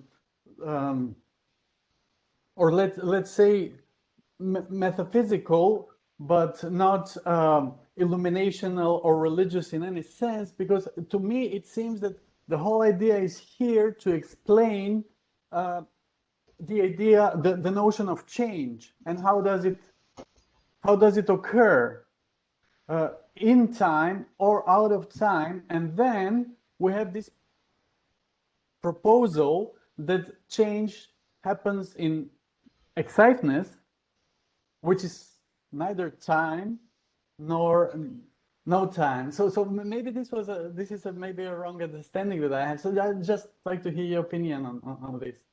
Thank you. Yeah, I'm thinking maybe we should go through all the hypotheses of it. Let's just do the training exercise of the Parmenides, because I think that's the only way to and even then, like, God only knows what he's talking about there. I think that, of all the dialogues, this might be the most contentious, right? I mean, there seems to be, I think William Lynch in his book on the Parmenides talks about 5 general interpretations of this dialogue. So there doesn't seem to be a conventional view. But with respect to the affective element and AFF, ECTIV, the emotional element, I read an interesting article years ago by a professor by the name of Jill Gordon, who focused on the introductory conversation of the Parmenides to demonstrate that Eros is indeed present there. Maybe not obvious, but it's there. And her argument seemed to be that would always be an essential component to participation, human participation with the ideas or with the forms. But yeah, to talk about Tag Siphnanes, the instant, and being in no time and all, I mean, I don't know how you do that, but it makes sense to me insofar as the ideas have to relate to each other. They have to participate with each other. So how do they do that? So the conventional view that the ideas are these static entities that are immovable and never change only seems to be half true. They also move and they're also alive. And I think if you read the so-called, later Plato dialogues like Sophist and especially, the stranger there, the Eleatic visitor says, that the forms are alive, that they move. And so how do they do that? Well, I guess you got to posit something like this timeless, atemporal space, I suppose. So yeah, speaking of the Cora, I'm reminded of it. Like it's almost like there's a parallel there. I think in some ways, as a receptacle, a space for things to happen. But I don't know if I answered your question. I'm sorry, but yeah, my mind is swimming. It's just that these conferences always seem to generate more ideas. Great. Thank you. Yeah. So yeah, thank you.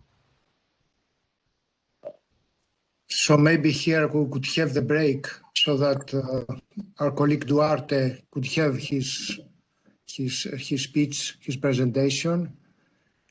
So we proceed with 20 minutes break. We'll be back all in 20 minutes. Thank you, Professor Simakaski. Thank you all. Yes, Eva? George, maybe we could use the break so that Duarte could have his speech. I think we are a little tired.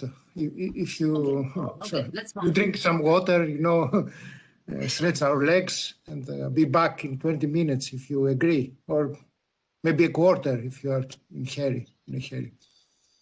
Okay, 20 minutes. Let's come back in 20 minutes then, and we can have Duarte present then.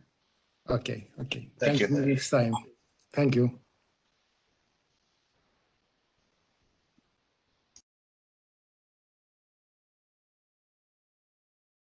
I've got till 10:54 here. It's very mixed bag. Yeah. Maria? Sarah. I'm calling Maria too, but yes. I'm just calling Sarah here, just taking Sarah's call. Hello, Sarah. Hi, Sarah. How's it going? Ask whether she's having a nice time. Are you having a nice time? I just got back from Rochelle.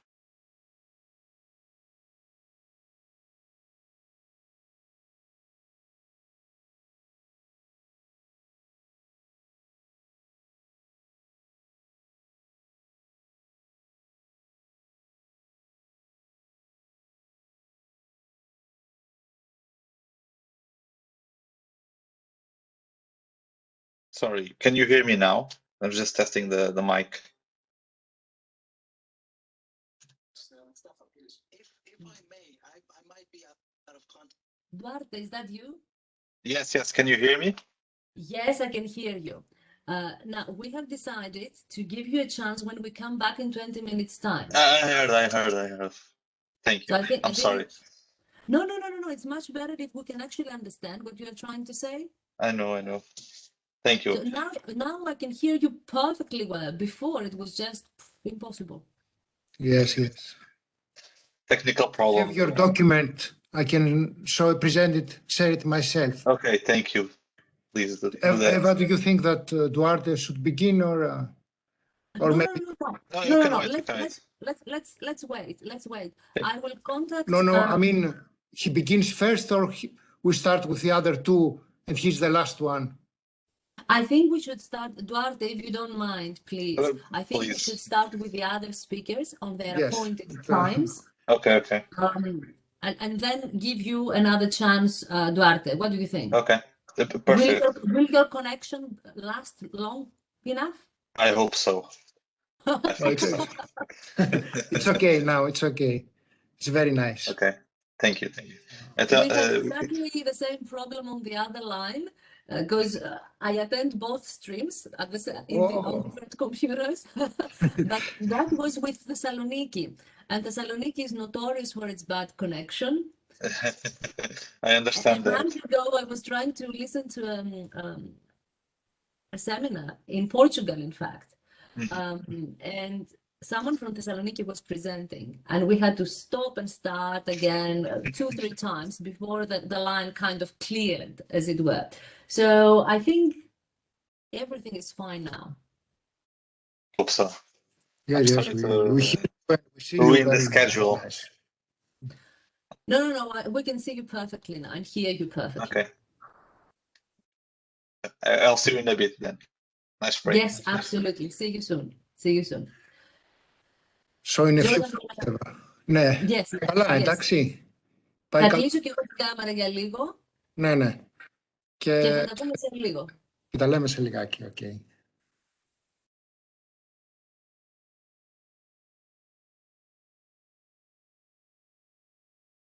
Presentation, for your excellent presentation. Very interesting notion, the exceptionist. It's, I'm curious. I'd like to see it some more. It's Yes. No, I was just gonna. Yeah, I agree. It's an interesting thing. It's a very curious thing, and yeah, I don't know what to do with it really, but it seems to be a significant idea or concept in Plato's philosophy. Yes, it's as you said, it may be mystical, but maybe a simple intuition. That's I think that's interesting.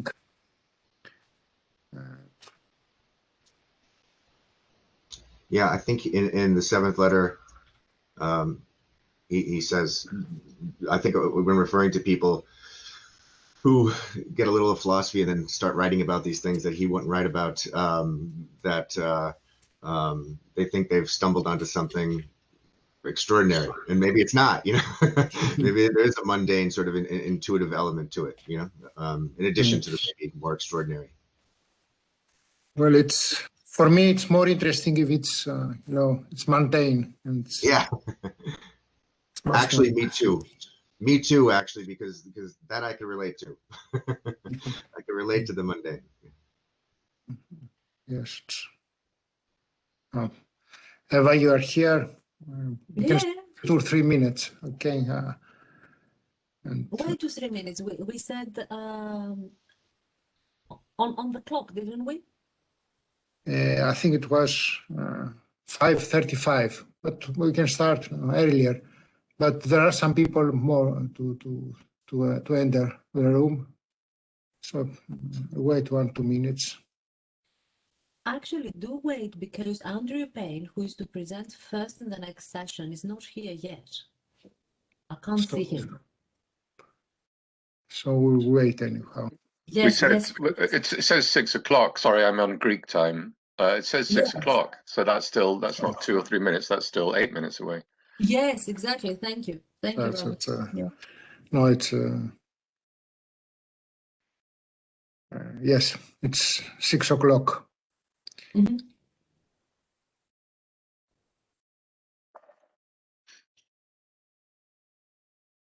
So I'll write everyone.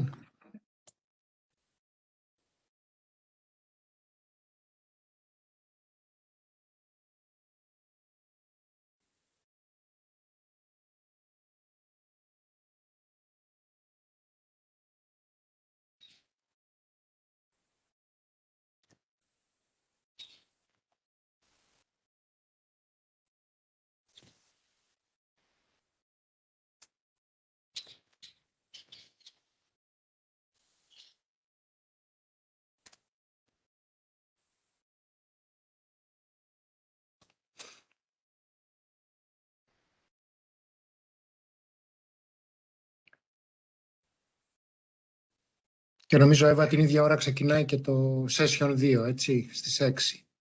Ναι, στις 6. Απλώς εμείς θα πάμε 20 λεπτά πιο πίσω, γιατί θα έχουμε τη δεύτερη προσπάθεια του Ντουάρτε. Ναι. Αλλά μη σε απασχολεί, γιατί και με τη Μαρία τη Χρήτη στο προηγούμενο session υπήρχε πρόβλημα με τη Θεσσαλονίκη, αλλά το κόψανε νωρίτερα και το στριμώξαμε στην πραγματικότητα. Ναι, αυτά γίνονται με τις τελεκόφερας. Λίγο να μην έχει μια καλή σύνδεση. Όλα καλά, όλα καλά.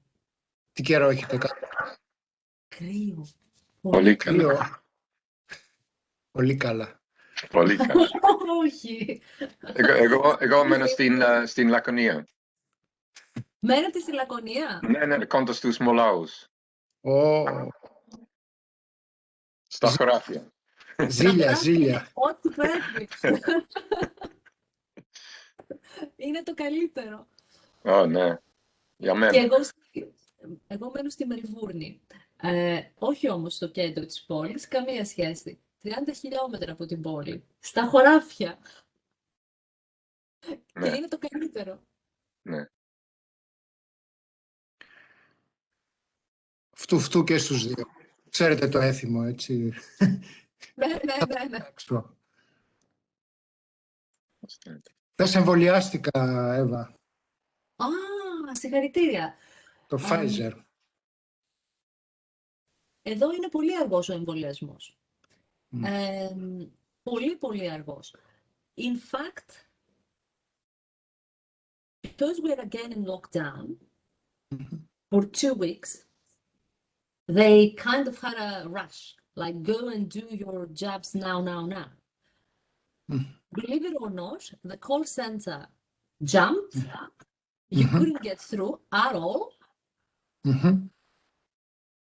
We tried to call them in the middle of the night.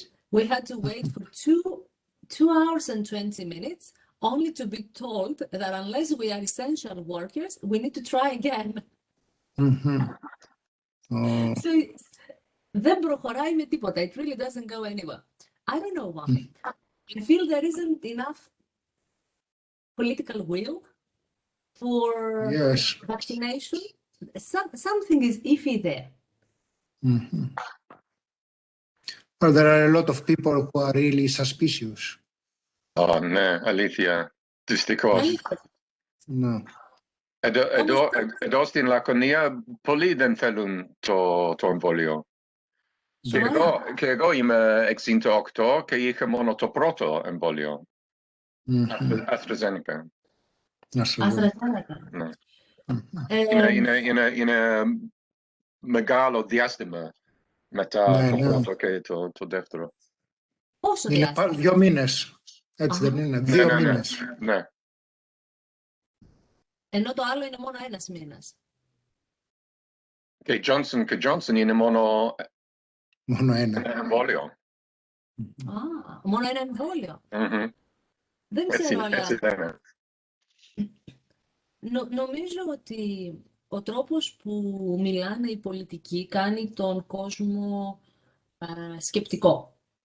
Εδώ στην Αυστραλία, πριν ακόμα έρθουν τα εμβόλια, όταν τα παρήγγειλαν, δήλωσαν ότι αν υπάρχουν παρενέργειες, δεν δέχονται μηνύσεις ούτε προς την πολιτεία, αλλά ούτε και προς την φαρμακευτική εταιρεία.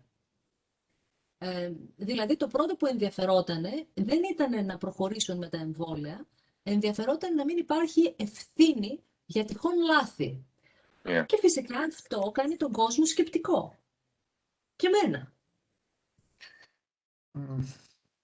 Νομίζω είναι το ίδιο και εδώ. Δεν υπάρχει ευθύνη των φαρμακευτικών. Είναι κατάσταση έκτακτης ανάγκης. State of emergency κάπως. Ναι, συμφωνώ. Εγώ πολύ ευχαρίστως να το έκανα, αλλά αυτή τη στιγμή δεν έχουμε πρόσβαση σε αυτά. In fact, η Βικτόρια είναι η μόνη πολιτεία που έχει αυτή τη στιγμή εμβόλια Pfizer. Που είναι το εμβόλιο που συνιστούν σε αυτούς που είναι κάτω από 50. Έλα εδώ, Εύα, έχουμε... Έλα. Give me a plane. I'm just... You know, for the first time ever, I'm becoming seriously homesick. Like, seriously homesick. Ναι. Το μόνο που σκέφτομαι, believe it or not, είναι η Λάρισα, γιατί εγώ είμαι από τη Λάρισα. Το μόνο που σκέφτομαι Είναι η πλατεία στη Λάρισα. Πώς θέλω να πάω στην πλατεία στη Λάρισα. Πόσο χρόνο είσαι στην Αυστραλία? Στην Αυστραλία είμαι από το 2006, αλλά στο εξωτερικό από το 2007. No.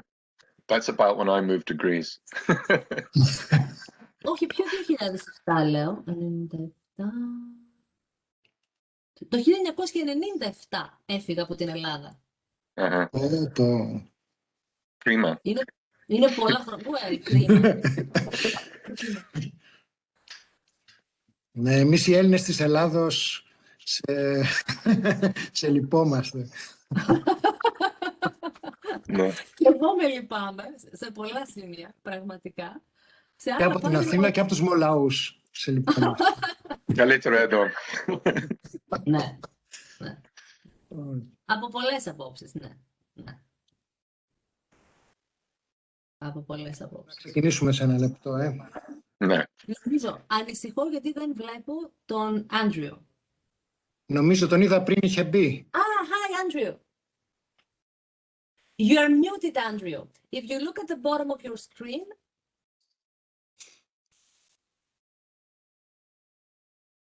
it says unmute. Oh, thank you. Sorry, I'm used to using a different feature. But Of course, I couldn't recognize you because you shaved all the beard. yes, much of it is gone, but still a little bit there. Yes. Can I have a reaction? Let's see. So we could start, Eva, I think. Yes, please. So, yes. Everyone, we can start the second part of this parallel session after the break. We start with Professor Andrew Payne from the St. Joseph University, who will speak about the dialectic and the mathematical sciences, Archytas, Plato, Plotinus. You have the floor, please. You can start, Professor Payne. Thank you. First of all, I'd like to start by thanking the conference organizers. Let's see, I have some prepared comments. Let's see, I uploaded the paper to the Dropbox, so I will read a slightly amended version of this. My general topic here is how philosophers in the tradition formed by Plato have thought about gaining knowledge of first principles. One strategy for gaining knowledge of first principles takes shape in Book 7 of the Republic. Philosophers use the faculty of dialectic to give an account of the hypotheses used in mathematical sciences. By reflecting on the starting points of sciences such as arithmetic and harmonics, practitioners of dialectic arrive at knowledge of these first principles. So I'd like to try to work out one explication of this strategy as employed by three philosophers who, at least from the standpoint of Plotinus and Neoplatonism, are exponents of this single mode of understanding. The three philosophers here are Archytas, Plato, and Plotinus. Now, I say that this is, from one perspective, a single mode of understanding. And for that to work out, however, someone like Plotinus is going to have to do some fancy footwork. This is because, as I see it, Plato does not bequeath to later thinkers a simple set of doctrines to be memorized, but rather a set of problems and certain commitments which can stand in tension with each other. In particular, there is what we could think of as a Pythagorean approach to the sciences. This approach emphasizes the interconnectedness of the different sciences. And as we'll see, Archytas tries to provide definitions which work by stressing relations and proportions between different entities, perhaps between numbers or quantities, such as the speed of sounds, or perhaps also the motions of visible bodies in the heavens. On this approach, though, Plato sees a problem, namely that we haven't reached a full understanding of the entities themselves which stand in those different relations. So as we'll see in Republic 7, Plato criticizes Archytas' approach to harmonics, claiming that it does not provide us with insight into the nature of the numbers or the individual entities that it posits as standing in those relationships. There's perhaps also perhaps a correlation with contemporary theories in the sciences. One contemporary school in the contemporary philosophy of science is so-called structural realism, which claims to give a realist account of scientific knowledge. Scientific knowledge tells us about the world, but what it tells us about are more laws which establish relations between entities, where the nature of the entities is purposely left rather vague or not spelled out in detail. So that's one contemporary way in which some of these problems come up again. So to begin, in Book 7 of the Republic, Plato provides a critical review of the achievements of Pythagorean mathematicians, in particular Archytas. As several fragments of Archytas show, he attempted to extend the technical conception of logistic, the use of ratios and proportions in mathematical proofs, to the discovery of new definitions of entities in the physical world. His first fragment, drawing on Carl Huffman's groundbreaking work on Archytas, is a fragment in which Archytas provides a general account of his scientific method. Archytas says in this fragment, "Those concerned with the sciences seem to me to make distinctions well, diaphorai, and it is not at all surprising that they have correct understanding about individual things as they are. For having made good distinctions concerning the nature of wholes, they were likely also to see well how things are in their parts. Indeed, concerning the speed of the stars and their risings and settings, as well as concerning geometry and numbers, and not least concerning music, they handed down to us a clear set of distinctions. For these sciences seem to be akin, adelpha." That's that phrase that sciences are akin is apparently quoted by Plato when he speaks in Republic 7 about techni that are adelphi. In dealing with the science of harmonics in this work, Archytas proposes a particular understanding of the nature of sound. All sound results from motion, rising from the collision of objects. High pitch results from fast motion, caused by forceful collisions. Low pitch results from slow motion, caused by weak collision. The notes which stand an octave apart then stand in the ratio of 2 to 1, where the speed and force of the high note is twice as fast and strong as the speed and force of the low note. And then, according to this, the different proportions that make up the octave, the third, and the fifth will all fall out of these proportions between the speed of different sounds. That's one way in which Archytas's scientific methodology works out. Now, one source of insight into Archytas's practice in formulating definitions is Aristotle in Book 8, Chapter 2 of the Metaphysics. Aristotle mentions definitions which are put forward by Archytas. For instance, Archytas supposedly defines still weather as the absence of motion in a large extent of air. Where air is the matter, says Aristotle, absence of motion is the actuality and substance. What is calm at sea, or galene? Archytas would say smoothness of sea. The material substrate is the sea. The actuality or form is smoothness. This passage from Metaphysics 8, of course, has Aristotle imposing his terminology of matter and form on a pre-existing Pythagorean presentation of definitions of calm weather and calm at sea.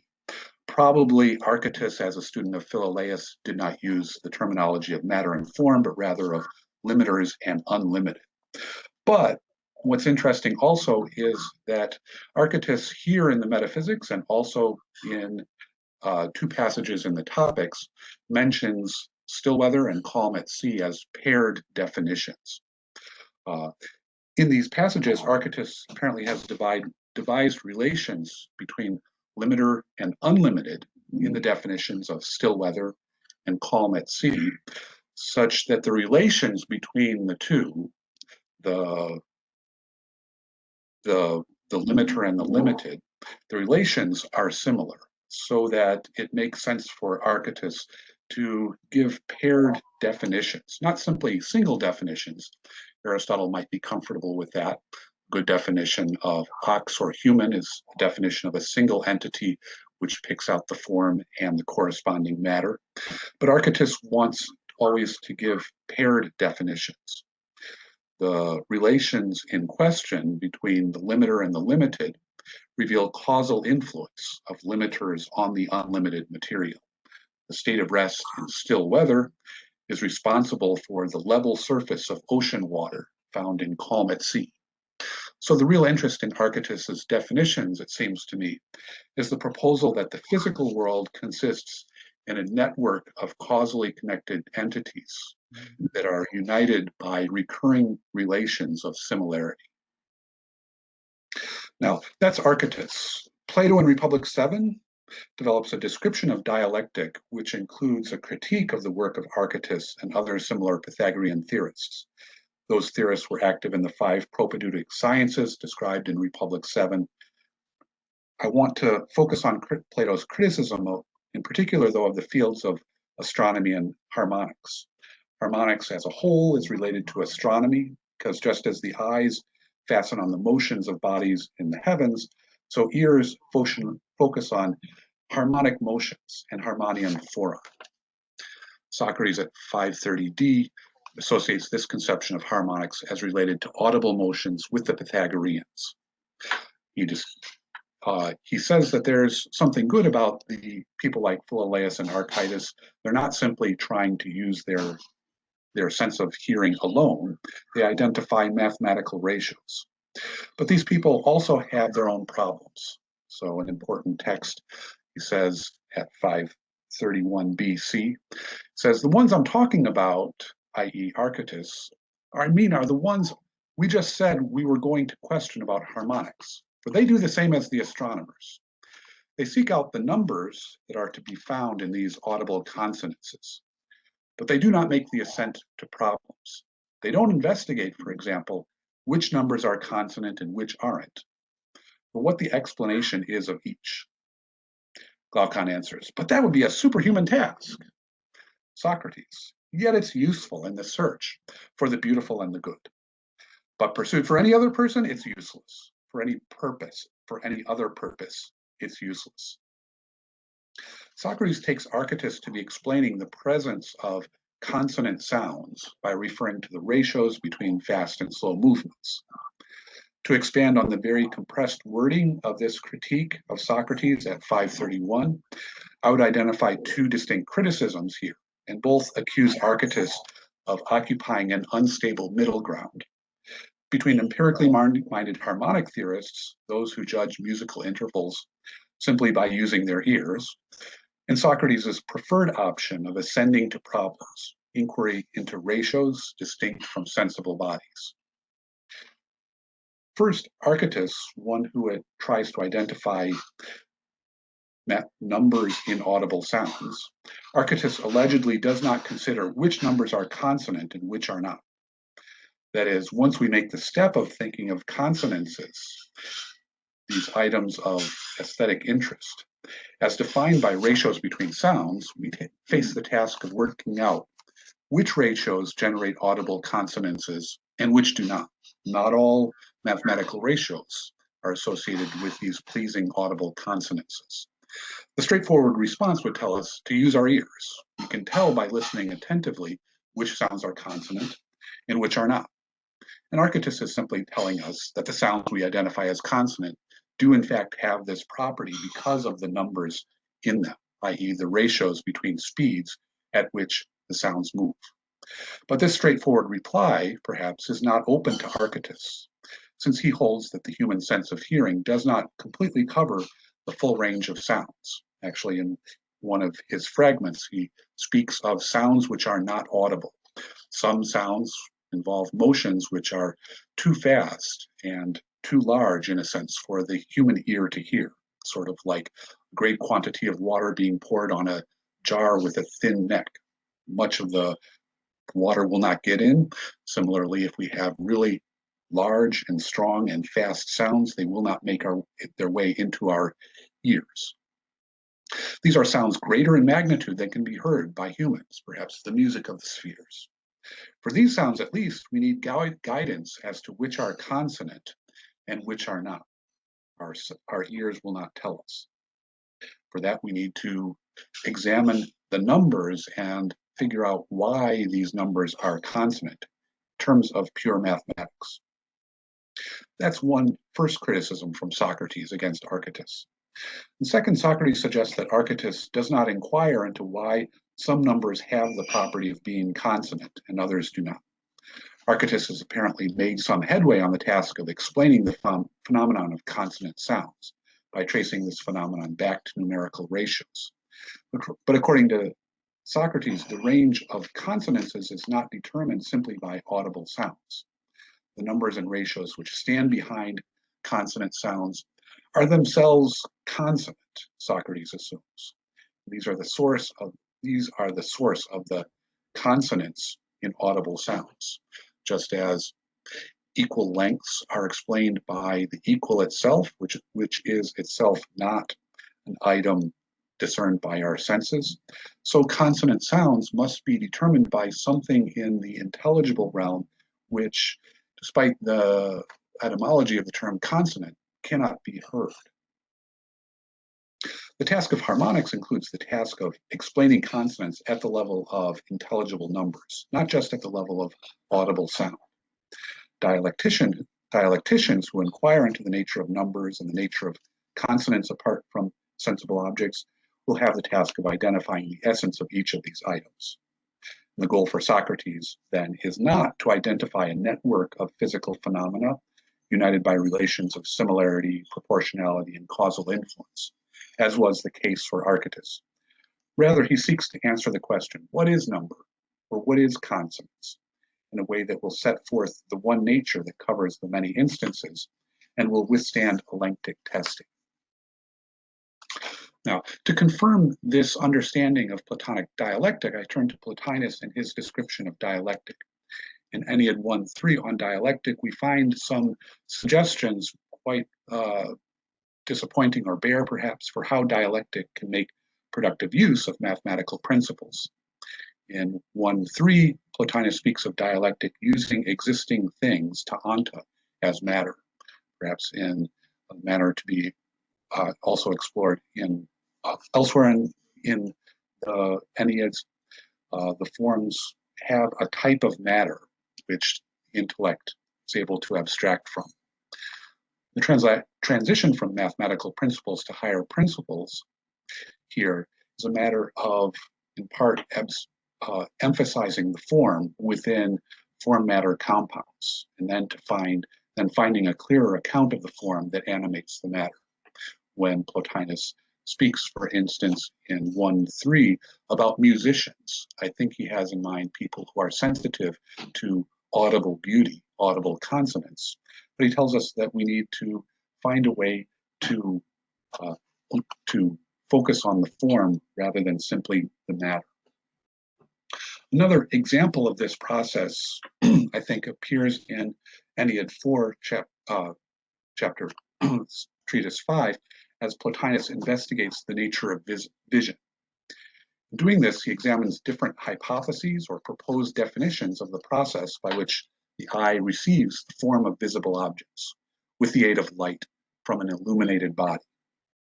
In the manner recommended by Plato, he ascends to problems by seeking an explanation of the fact that, although vision clearly depends on light, even so we are able to see at night, when the sun is not present and when the light of the sun is absent.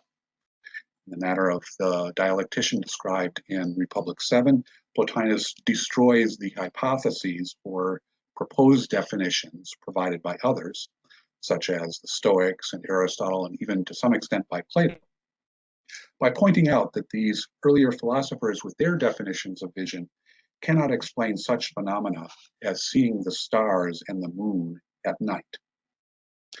Plotinus provides his own definition of light, or rather he speaks of the light that conveys form to the eye as a derivative activity depending on the higher activity of light in the illuminating body. Here's a passage from Ennead 4, treatise 5, chapter 7.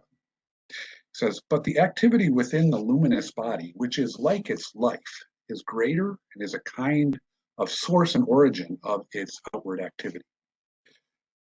That which is outside the limits of the body is an image of that within, a second activity which is not separated from the first.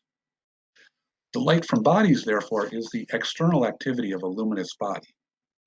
But the light in bodies of this kind, bodies that is, which are primarily and originally of this kind, is altogether substance, or ousia, corresponding to the form of the primarily luminous body. So when we look up at heavenly bodies in the night and identify Venus or Mars, there is some body that contains a primary activity within it, and the light that reaches our eyes is a derivative second activity coming out of the form of that luminous body. Plotinus wants to emphasize, contrary to Plato, that the light as it reaches us does not reach us as an affection of the air between us and the luminous body. The second activity coming out of the luminous body makes its way across without becoming an affection of the matter. It is something like the secondary substance or ousia. And so when Plotinus puts forward this account of vision and the process of seeing, this is an example of Plotinus's principle of two acts, according to which substances are constituted by a primary action and also project a second action. The process of seeing is made possible by the fact that the universe is a single living organism, united by sympathy. Its parts are affected in similar ways, so that the luminous body is united with my eye through a principle of sympathy. When one part has one form, another part, namely my eye and then my soul, is affected in a similar way. That's the process of visual perception. The object seen has light as a primary activity. The luminous body of Mars in the sky has light as a primary activity. Through this principle of sympathy, a secondary activity makes its way to my eye and then into the soul of the one who sees. With Plato, Plotinus will say that there is a single nature of light and of seeing. With Archytas, Plotinus will say that physical phenomena form a network of relations. He relies on his principle of two acts, as in the pairing of the primary activity of light in the illuminated body and the secondary activity of light that travel to the eye. And this allows him, I think, to reconcile the Platonic and Archetan approaches to understanding the natural world. In the visible world, Archytas, in the sense, rules supreme. The physical universe is a single, united, living organism in which the principle of sympathy allows us to engage in visual perception. But at the same time, there is this primary activity that corresponds to ousia, the form of the primarily luminous body, that is the thing which our intellect has to focus on and make its way upward with. So I would like to draw it to a close at this point and ask for comments, questions, reactions, more discussion. There's still a lot more to say, and I haven't gotten into a lot of the obvious kind of important Plotinian texts. So I look forward to some help from folks in the audience to think about these issues. Thank you. Thank you, Professor Payne. We move to discussion now. Please, the first question. Okay. Yes, please.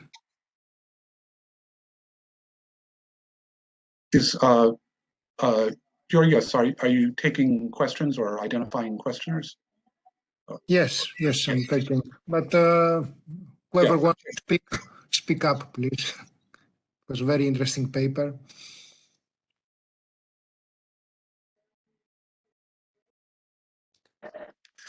Well, this is Robin Waterfield. There's a lot here I'm ignorant about, so this question is probably stupid, but I just thought I'd get the ball rolling.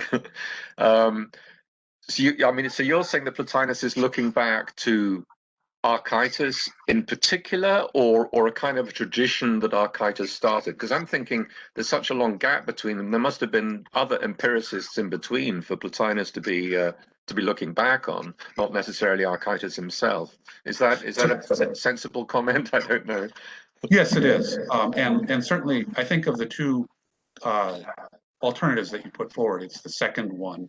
I don't have the impression that Plotinus would be able to, with real accuracy, focus on kind of the authentic, fragments of Archytas. By Plotinus's time, there was a kind of cottage industry of accumulating kind of pseudo Archytan pieces of work. But my impression is that he is drawing on a tradition of Pythagorean thought in the natural sciences, Ptolemy and his commentaries.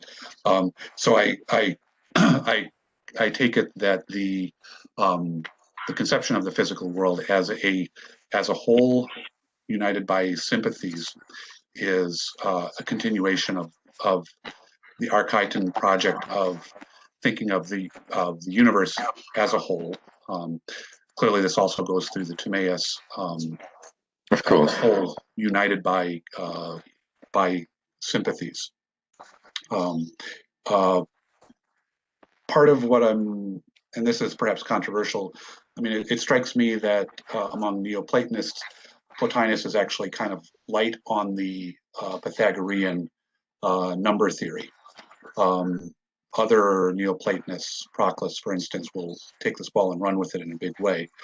But part of what I'm thinking is that although for various reasons Plotinus seems to be is sort of leery of bringing in the Pythagoreans by name in a big way, I think there is still there is an influence in Plotinus, and I would like to, in some, without trying to say that Plotinus is just sort of a whole hog Pythagorean, to point to that influence. Yeah. Does that help with your question? It does. Thank you.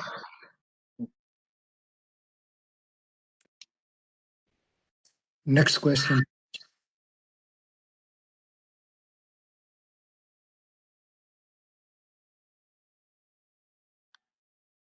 Ava, I thought I saw your hand. Ava, you're muted. Cannot hear you. Sorry. As you were talking, I kept thinking, while Plotinus seems to be looking back to Archytas, at the same time, he's also quite keen on what you would term the Platonic or Socratic, whatever you want to call it, silence, correct? Dialectic, yes. Yes. So how do the two approaches fit together? Mm-hmm. One way, I think that drawing on Ennead 1-3, one kind of schematic answer would be to say that dealing with the visible world is the place where Archytas and the Pythagorean tradition is more prevalent. In 1-3, Archytas says, well, there's dialectic involves these two aspects. One is the journey up out of the visible world into the intelligible, and then a second aspect is what do we do once we make it into the intelligible world? The description of the movement up out of the visible world focuses on the musician or ho musikos, the lover, and the philosopher. The musician sounds to me very much like Archytas. It's someone who focuses on harmonic sound, the beauty of audible sounds, and the recommendation for the musician is to think about the ratios and proportions, but also to kind of clear away the matter, to focus on the form and the intelligible ratios to be found in audible sound. So here he is probably echoing ideas from Republic 7. Also in 1.3, Plotinus says, another way up is through love, the emphasis on visual beauty. And here he brings in patterns from the Ascent passage in the Symposium, starting with one beautiful visible body, moving to beautiful souls, customs and laws, and finally the sciences. And finally, then there's the philosopher who kind of already knows about the forms and in some sense can use the forms as matter for intellect to work on in knowing the forms. And this is meant to be the pathway of the philosopher. That's what happens when you're already in the intelligible world. That's sort of the second aspect of the journey of dialectic. So I think the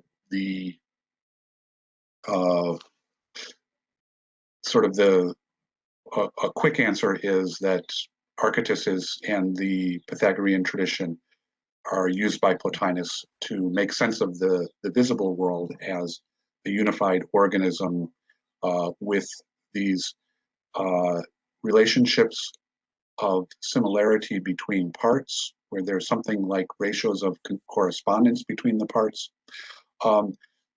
But in order to carry out the program identified in Republic 7, we have to gain some understanding of existing things sort of in and of themselves.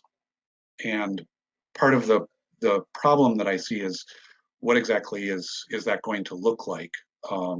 We get up out of the visible world by focusing on networks of relationships between entities. But at some point, that's supposed to give way to, in a sense, understanding the nodes of the network, not just the network, but understanding what the nodes are.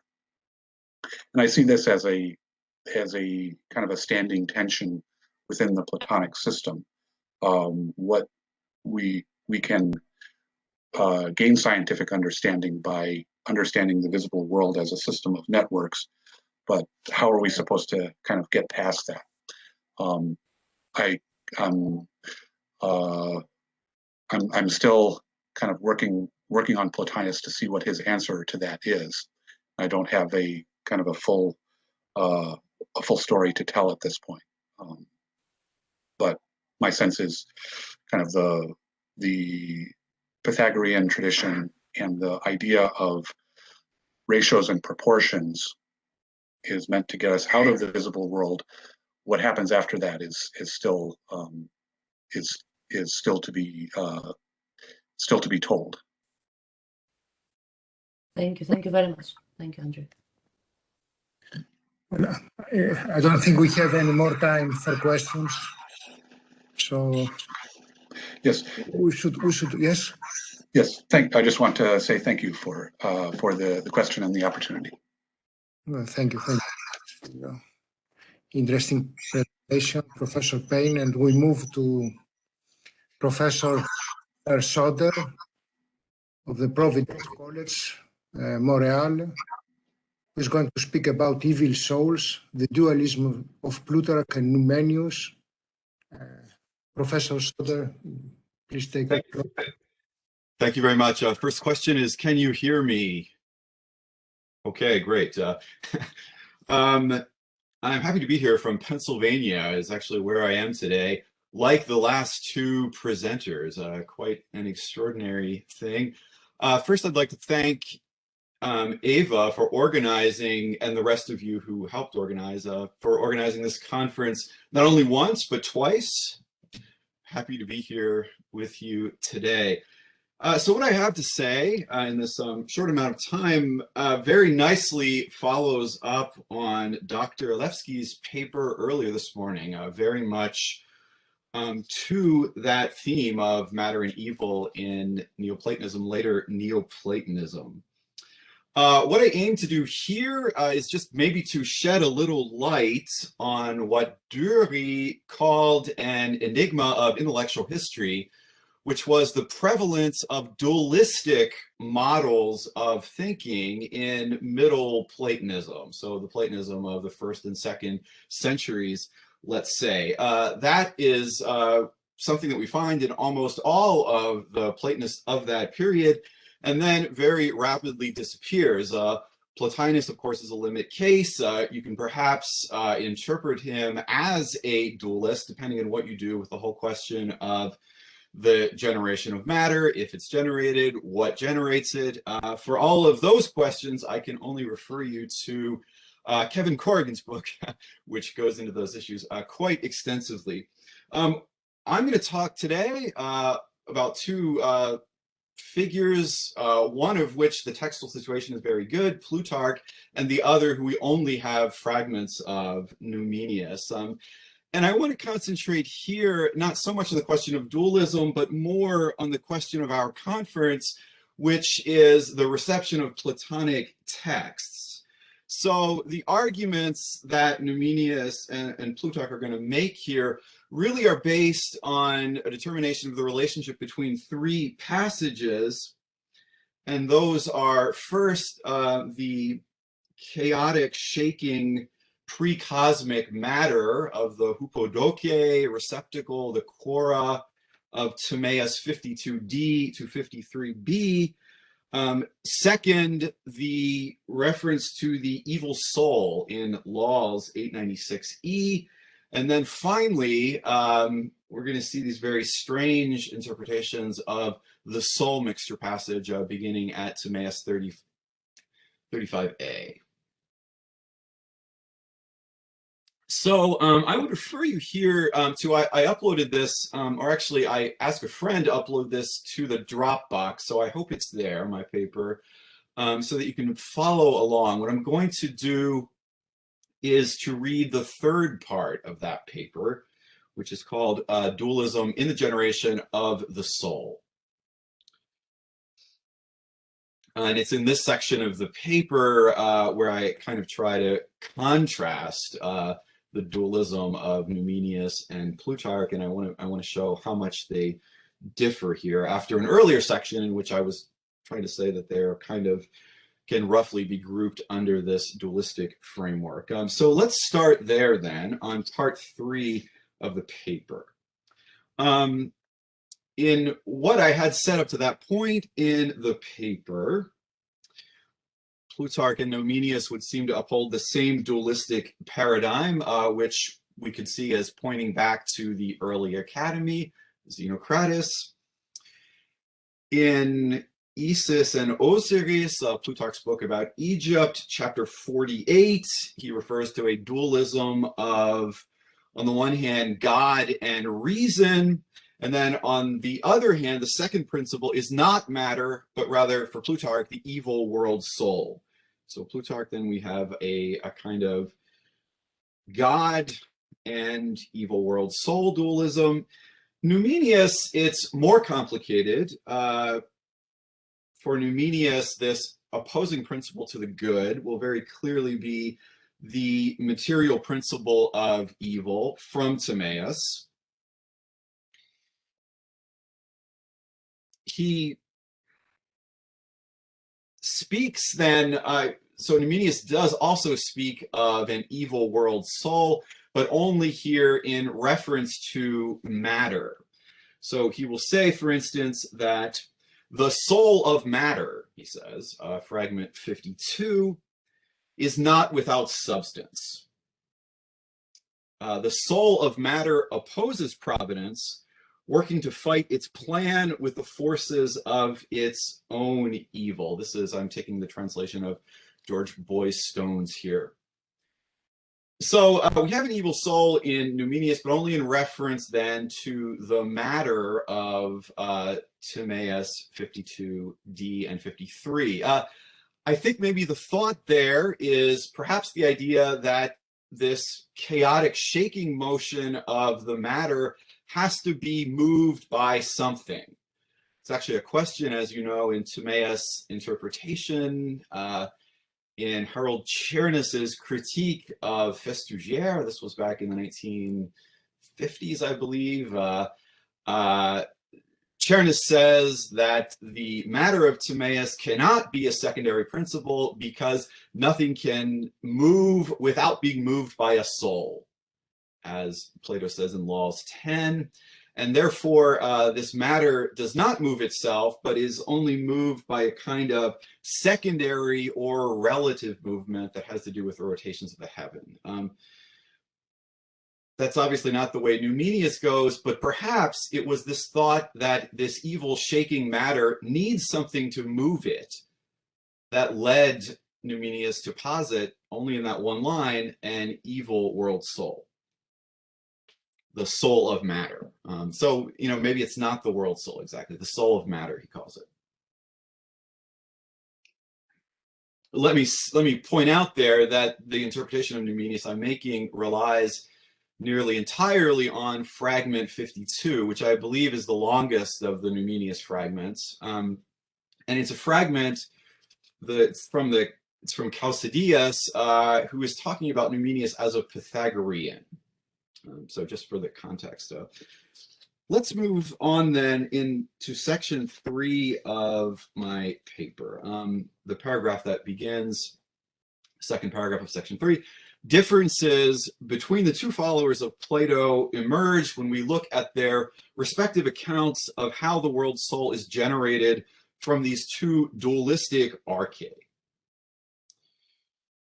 In his interpretation of the soul's generation in Plato's Timaeus, Plutarch takes Plato's notion of ananke to represent the second dyadic principle of evil, which he refers to in Chernis's translation as largely refractory and recalcitrant to God. By his own admission, he deviates from the generally accepted interpretation, though when he insists that ananke is not to be identified with matter. In his eyes, matter is simply inert and passive, and thus incapable itself of instigating evil. In line with a basic Platonic assumption, Plutarch, like Numenius, believes that since the cause of motility in any body must be something psychic, the cause of the irrational, disorderly evil motions could accordingly only have been caused by a deranged psyche.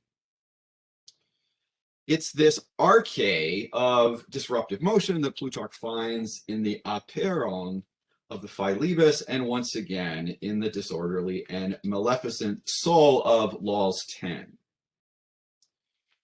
And we're quoting here on the generation of the soul in Timaeus, 1014 D and E. So Plutarch then interprets this is strange. So he says that this disorderly evil soul is in fact the soul itself, katheltein, the soul in itself, which exists as temporally prior to the creation of the cosmos, alongside and independent of the other two principles, which are God and matter. So this original pre-cosmic soul for Plutarch is disruptive, terakoides, and stupid, anoetos. He also calls it disorderly and indeterminate. So in other words, this pre-cosmic soul is lacking in that which brings order. It's lacking in number and proportion and reason. Because reason and order are necessary conditions for goodness, this pre-cosmic soul lacking in these is incapable of bringing about goodness. It can only be a source of evil. Now, it gets even stranger here.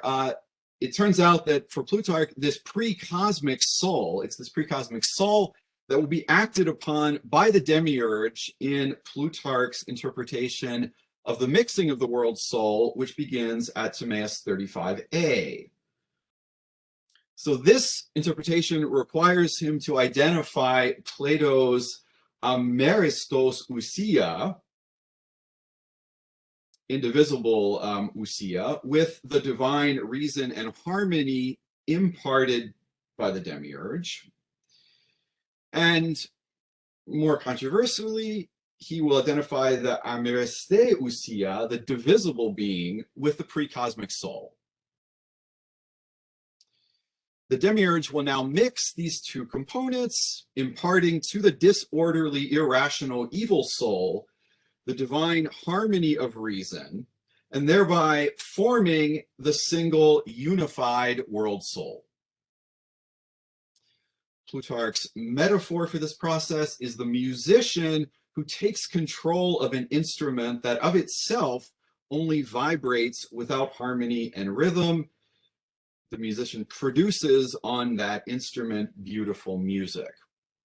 I'll skip the rest of the paragraph, which continues with that music metaphor.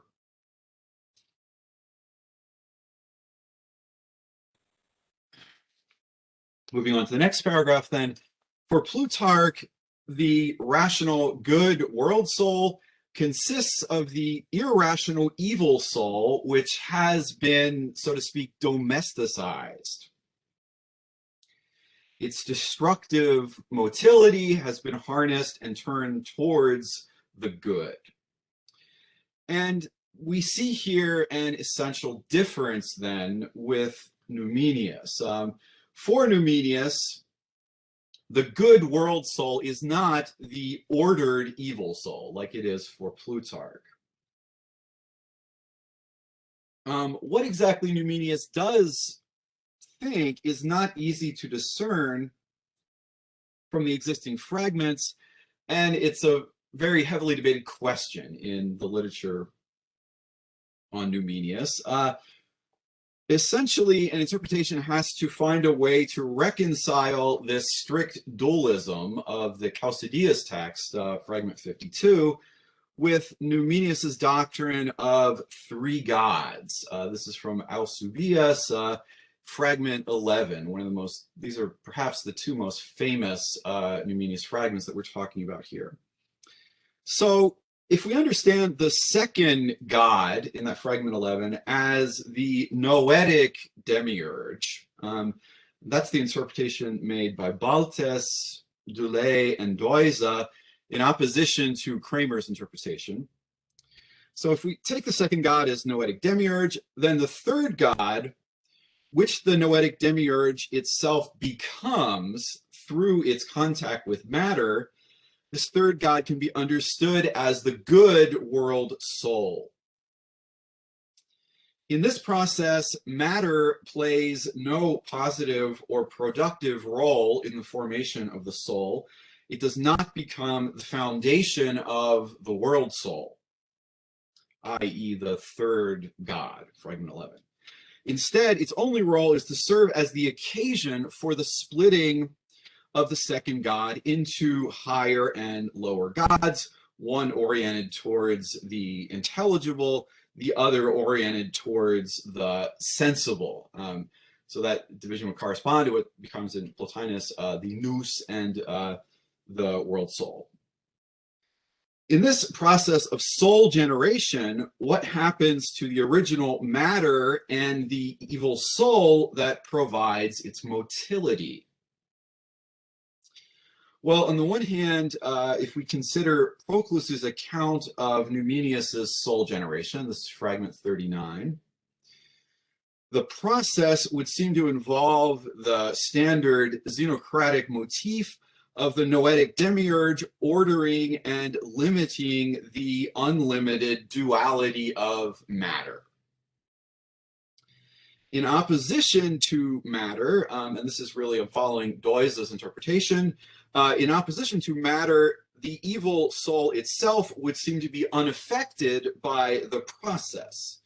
Nothing is taken away from it or added to it, and it will continue to exist alongside the good world soul. that the recalcitrant evil soul survives the cosmogonic process unreformed without having to concede any of its willful presupposition is what is meant by the last line of the Chalcidius, page 298, to the effect that the evil that belongs to the nature of matter can never be entirely eliminated. So both the original principles, good and evil, continue to exist after the creation of the world soul, the former as the rational part of the individual soul, the latter as the effective, appetitive part of that soul. These two souls will be in constant friction with each other in the cosmic life of humans, but they are not intermingled, they're not dependent on each other. Terrestrial life in its broadest forms and down to its finest granulations is riven by the struggle between providence and evil. Quoting Numenius now in the Boys Stone's translation, nothing in the realm of generation has the luck to be free of evil, no human artifact, nothing in nature, the body of no animal, no tree or plant or fruit, nothing in the extent of the air or the expanse of the water, nothing in heaven itself. Some taint of the worse nature everywhere mixes itself with providence. This does not imply, of course, that the two forces are somehow of equal strength, in line with what Timaeus says about the persuading Pytho, the blind necessity of matter. God will limit the power of evil, constrain it, suppress it. But evil can never be eliminated. It exists, to use the metaphor of Plotinus, like a prisoner, as recalcitrant and deadly as ever, but bound in chains. That's the last chapter of Ennead 1.8, Treatise 51. So in conclusion, I'll just read my last paragraph. What Numenius has accomplished is, I have a criticism of him in the paragraph prior, but we'll skip that. What Numenius has accomplished, however, is a rigorous defense of a strong two-principle dualism in which the opposition between the principles is not resolved through the process of creation, but is rather maintained as an antagonism within earthly existence itself. A notion represented most forcefully by the idea that humans have two souls, one good, one evil. Such a schema is in fact far more consistent with Plutarch's dualism in Isis and Osiris than is Plutarch's own tripartite account of the soul's generation in the generation of the soul in Timaeus.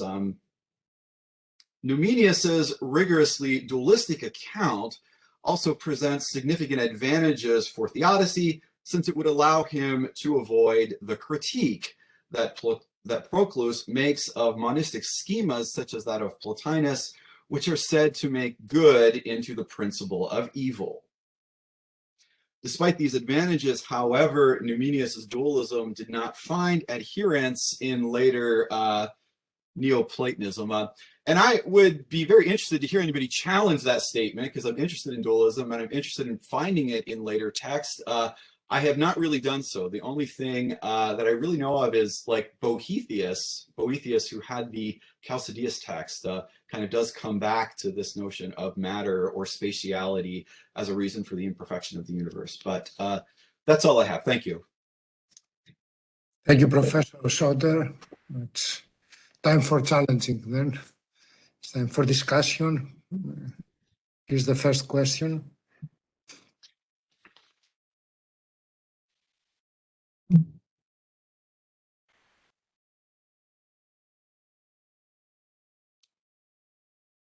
I see a hand there. Levski, yes.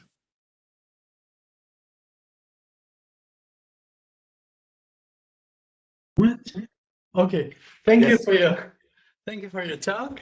Well, I would have one very slight comment and one question. The comment refers to basically the last thing you said concerning dualism and Proclus's complaint is exactly that, and it is. I think it is well founded. Plotinus's theory of matter and evil kind of disrupts his intended monism quite strongly, in my humble opinion. And now, I mean, when it comes to the question, I would like to ask your opinion. And you also mentioned the Timaeus and the cause of the precosmic motion and how big an issue this is. So I'm a little bit puzzled in this regard, because if we take the text of the Timaeus alone in consideration, I believe it's 52e, it is rather clear that for the speaker of the dialogue, the cause of this precosmic motion is the interaction between the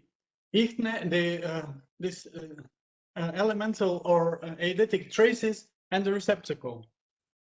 But then everybody makes a real big fuss about it, probably on account of the other statement in the Philebus and in the laws that all motion is caused by soul. So this would be the little comment and the question addressed to you. What is your opinion on this issue of the cause of the precosmic motion? Thank you. Yeah, thanks a lot. And I agree with you that the situation of where's matter come from in Plotinus? Is Plotinus a dualist? That's a very interesting question and a large one that I still think is alive. I don't think that O'Brien's article has entirely solved that question. Anyway, to the other to your question though about Timaeus 52D and E. Yeah, this was so this all came up in this kind of severe criticism that Chardis made of Festugière's treatment of the question in his La Révélation de Hermès Trismégistes. And so Chardis's point is what you said, all matter has to come from the soul. He takes this doctrine of movement from laws and as you pointed out also from Philebus, and tries to apply this here to Phaedrus. I'm sorry, I made a mistake. It is Phaedrus, not Philebus. Okay. Sorry. Thank you. You know, Chardis's kind of rebuttal of that criticism is to say, well, that doesn't apply to Timaeus. You can't just take this thing from another context and say that this has to be some kind of a priori rule that we need to use in reading Timaeus. Moreover, interpretations like that of Brisson, because Brisson follows Chardis here and says that this original shaking is in some way caused by the motions of the cosmos. But there the problem is that this matter exists prior to the creation of the soul and prior to the creations of the heavens. So how can it be shaken by the heavens or soul when those things haven't been invented yet? So I actually would agree with you on that. Plutarch and Nomenius, Nomenius doesn't really ask where that shaking motion comes from. I was kind of insinuating that maybe that's how he can bring the whole question of a soul of matter into play here, but I'm not sure. Thanks. Unfortunately, I think we don't have any more time, so we probably have to move. It's time to hear our colleague Ansus Duarte. Is he hearing? Hello, can you hear me? Yes, yes. Okay, finally. So you can start and you can try to share your document, and if this doesn't work, I'll share it for you. Do you agree? Okay. Okay. Sure. So just 1 second. I remind everyone that your talk, the subject of your talk is the herdsman and the charioteer in Neoplatonic thought. So please. You can start. Okay. Can you watch the slides move? Okay, Yes. thanks. Okay, so I'll start. In Plato's Phaedrus, Socrates presents many mythological narratives which conceal metaphysical allegories. Among these are the metaphors of the charioteer and the helmsman. Both these myths are used to demonstrate the relationship between the human soul and the divine realm through allegory. Neoplatonic philosophers pay great attention to these Platonic myths. My objective is to compare Plato's purpose to the Neoplatonic reception and use of these myths. I will focus on Iamblichus's Platonic commentaries. To start, I will synthesize Plato's purpose for these two myths. In Phaedrus 246a, Plato presents the myths of the charioteer, with which he means to describe the soul itself. This soul is equated to a team composed of a winged pair of horses and a charioteer who commands them. The horses represent the spirited and the appetitive part, and the charioteer the rational part. The charioteer must control the horses, but his success depends on his power and the allegiance of the spirit part, which can be both an ally of the rational or the appetitive part, which is why I believe Plato sometimes presents the soul as bipartite in other works. The helmsman first appears in Phaedrus 247 c5. This short passage refers to the ineffability of the divine realm, about which Plato says, "For it is a being without color and shape and impalpable that really exists, visible only to the intellect, the helmsman of the soul. It is through this helmsman that we can contemplate the divine or intelligible realm, and ultimately God. The helmsman is clearly equivalent to the charioteer, inasmuch as both are the intellectual side of the soul. This was not so clear to the Neoplatonic philosophers. As Dillon points out in his commentary to Iamblichus fragment 6 of the Phaedrus, it seems that the Neoplatonic tradition had a different reading from our own text. In the Neoplatonist text, it seems that the dative no was entirely omitted, rendering the identification obscure. This is quite a problem, since Plato claims that it is only through the helmsman that we can apprehend the divine realm. The Neoplatonists were, therefore, left only with a general idea that the helmsman has a relationship with the soul. Iamblichus takes up the challenge of this identification. As Dillon and Finamore have already suggested, fragment 6 of the commentary on the Phaedrus and fragment 87 of the commentary on the Timaeus can be seen in conjunction as an attempt to solve this question. In fragment 87, Iamblichus discusses directly his views on the charioteer. He defines the charioteer as the highest element in us. It directs our whole being and views the super-celestial sphere and is assimilated to the great leader of the gods, who represent the first charioteer. It experienced different states at different times. The fragment seems to be in concordance with Plato's original exposition, albeit without direct reference to the tripartition of the soul. In fragment 6, Iamblichus discusses the helmsman. In this fragment, Iamblichus defines the helmsman thus. It is the one of the soul. It is distinguished from the normal forms of discursive knowledge, where the object and subject are distinct. It knows by unification with the gods. It is a more perfect entity than the charioteer and the horses. This statement is at odds with Plato, for it implies that the helmsman is not the charioteer. This, of course, is caused by the omission of no, which enables Iamblichus to see something different in his passage. We are left with two problems for interpretation. First, how can the helmsman be more perfect than the charioteer? Which implies that the helmsman is above the soul, but still within it, for it is the one of the soul. Second, how is the charioteer's viewing of the divine realm and assimilation with the great leader different from the helmsman's gazing and union with the gods? Two different answers have been proposed, one defended by Finamore and Dillon, the other by Shaw. Dillon and Finamore agree that the helmsman, in Iamblichus' view, is a higher faculty, contemplative and mystical, present in the soul, specifically in the rational part of the soul. Accordingly, the helmsman will be the allegorical head of the charioteer. While still part of the rational soul, it is the highest part. Finamore further claims that it is equivalent to the Anagnostou of the Chaldean oracles. This flower of the intellect is a special element present within the intellect, capable of knowing beyond the normal limits of the nous. Shaw approaches the issue differently, maintaining that the relationship between the charioteer and the helmsman can be understood through the concept of hyparxis.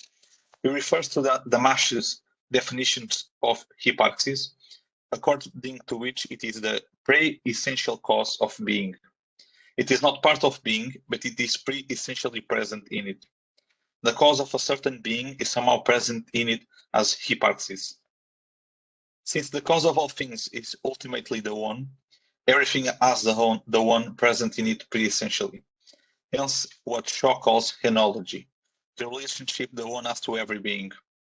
This relationship is one of emanation and transcendence, as the one is completely transcendent in itself, but its power is emanated to all things. With this distinction between being and hyparxis, representing the difference between ontology and henology, respectively, Shaw defends that the charioteer is in fact the highest element in us essentially, but the helmsman is the more perfect element pre-essentially. The helmsman exists before the soul. It is the emanation of the soul, of the one in the soul, which creates a link to the one itself. So, to sum up, Dillon and Feinermore agree that the helmsman is the higher part of the rational soul, while Shaw defends that it is something not essentially present in the soul. These interpretations seem incompatible. Either the helmsman is part of the soul, or it is not. Plotinus, however, holds a view similar to Iamblichus.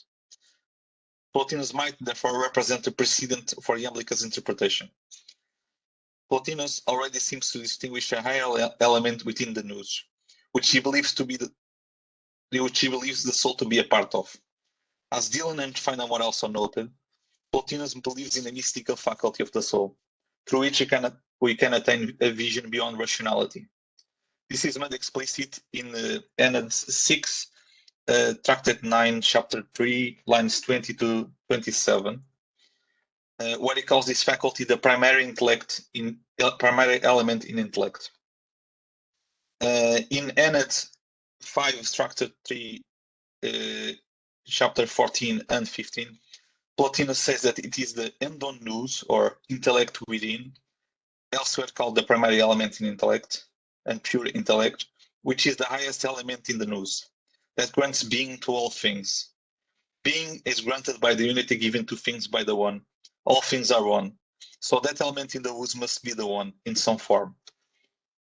In Enad 5, Tractate 5, Chapter 8, line 22, Plotinus affirms that the vision of the one by the nous is only possible through that in the nous that is not the nous. So that which the helmsman in Iamblichus is meant to represent, in Plotinus is the one in the nous.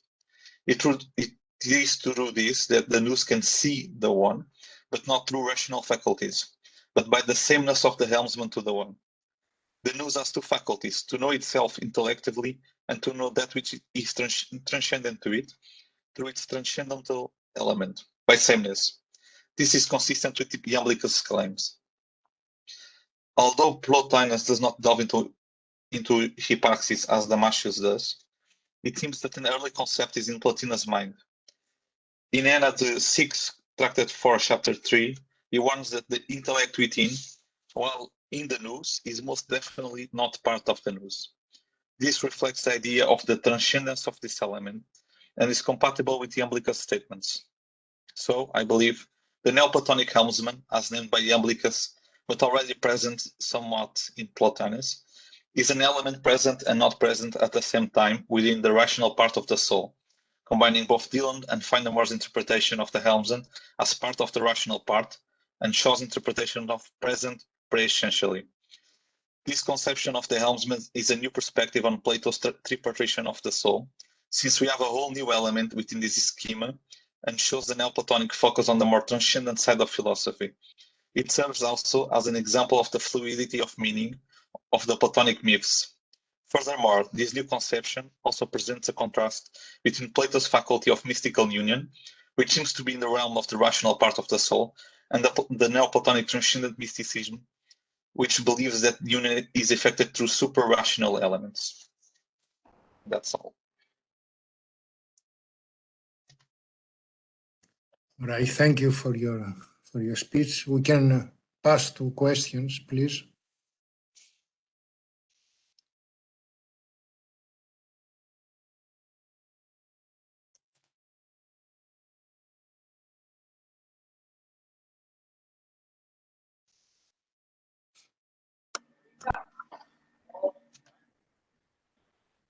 Yes.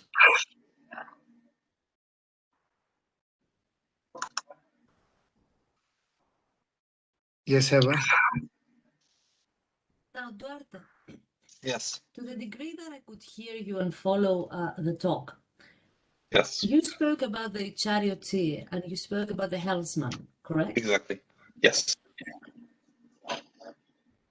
Why do you feel that it's such a problem for Plotinus and the other Neoplatonic thinkers to accommodate the helmsman into the charioteer model?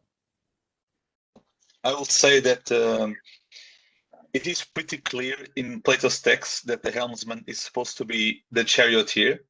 And as we know, the Neoplatonics have a somewhat dogmatic perspective on the Platonic texts. What I found interesting, it's that what for us, it's clearly the helmsman is clearly the charioteer. The Neoplatonic text omits that identification. And I found interesting that this prompts interpretation that can be somewhat divergent from Plato's original meaning. I don't know if I answered your question. You did, actually. I feel I only got it now. Thank you. If I may ask, what is the purpose of this differentiation?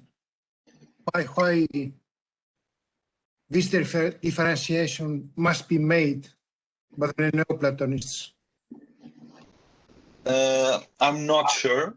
Iamblichus is the first one to pick up this problem, this distinction between the helmsman and the charioteer. But we do know that, for example, Hermias also distinguishes between the helmsman and the charioteer. I don't know what prompted them to see it this way. I think they're trying to project a new doctrine, the question of the one in the soul, of the soul, into the more rational division by Plato. I don't know if that helped.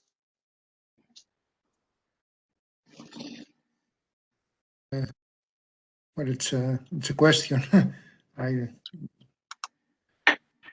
don't know if anyone has some other ideas, but it's very interesting. Andrew has a question. Yeah. Let's see. I'm just thinking about the possible shades of meaning between helmsman and charioteer. Clearly, both are directing something.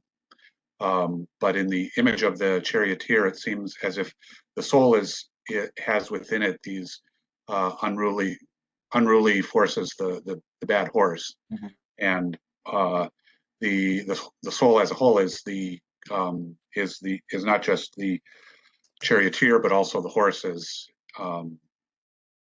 If we think of this guiding part of the soul as a helmsman, there may be some sense in which the thing that the helmsman has to struggle with is external to the boat, the ship. It's the storms, the waves.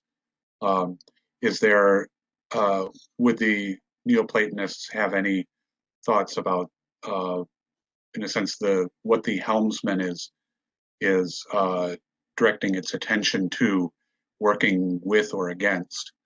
And if we're thinking about the helmsman, as opposed to some of the connotations of the charioteer. That's an interesting perspective. I actually didn't think it that way, but they do distinguish the helmsman as capable of apprehension, distinct from discursive thinking. The charioteer, since it is the intellect, it knows discursively, with the distinction between object and subject. What it is implied regarding the helmsman is that it knows through sameness, which is like intuition.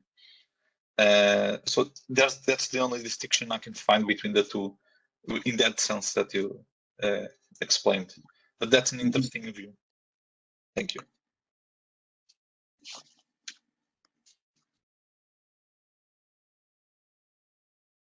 Well, if there is no other question, we can close this session. Thank you all for participating. Thank you. We will see you tomorrow at 3 o'clock Athens time. It's okay, I don't know.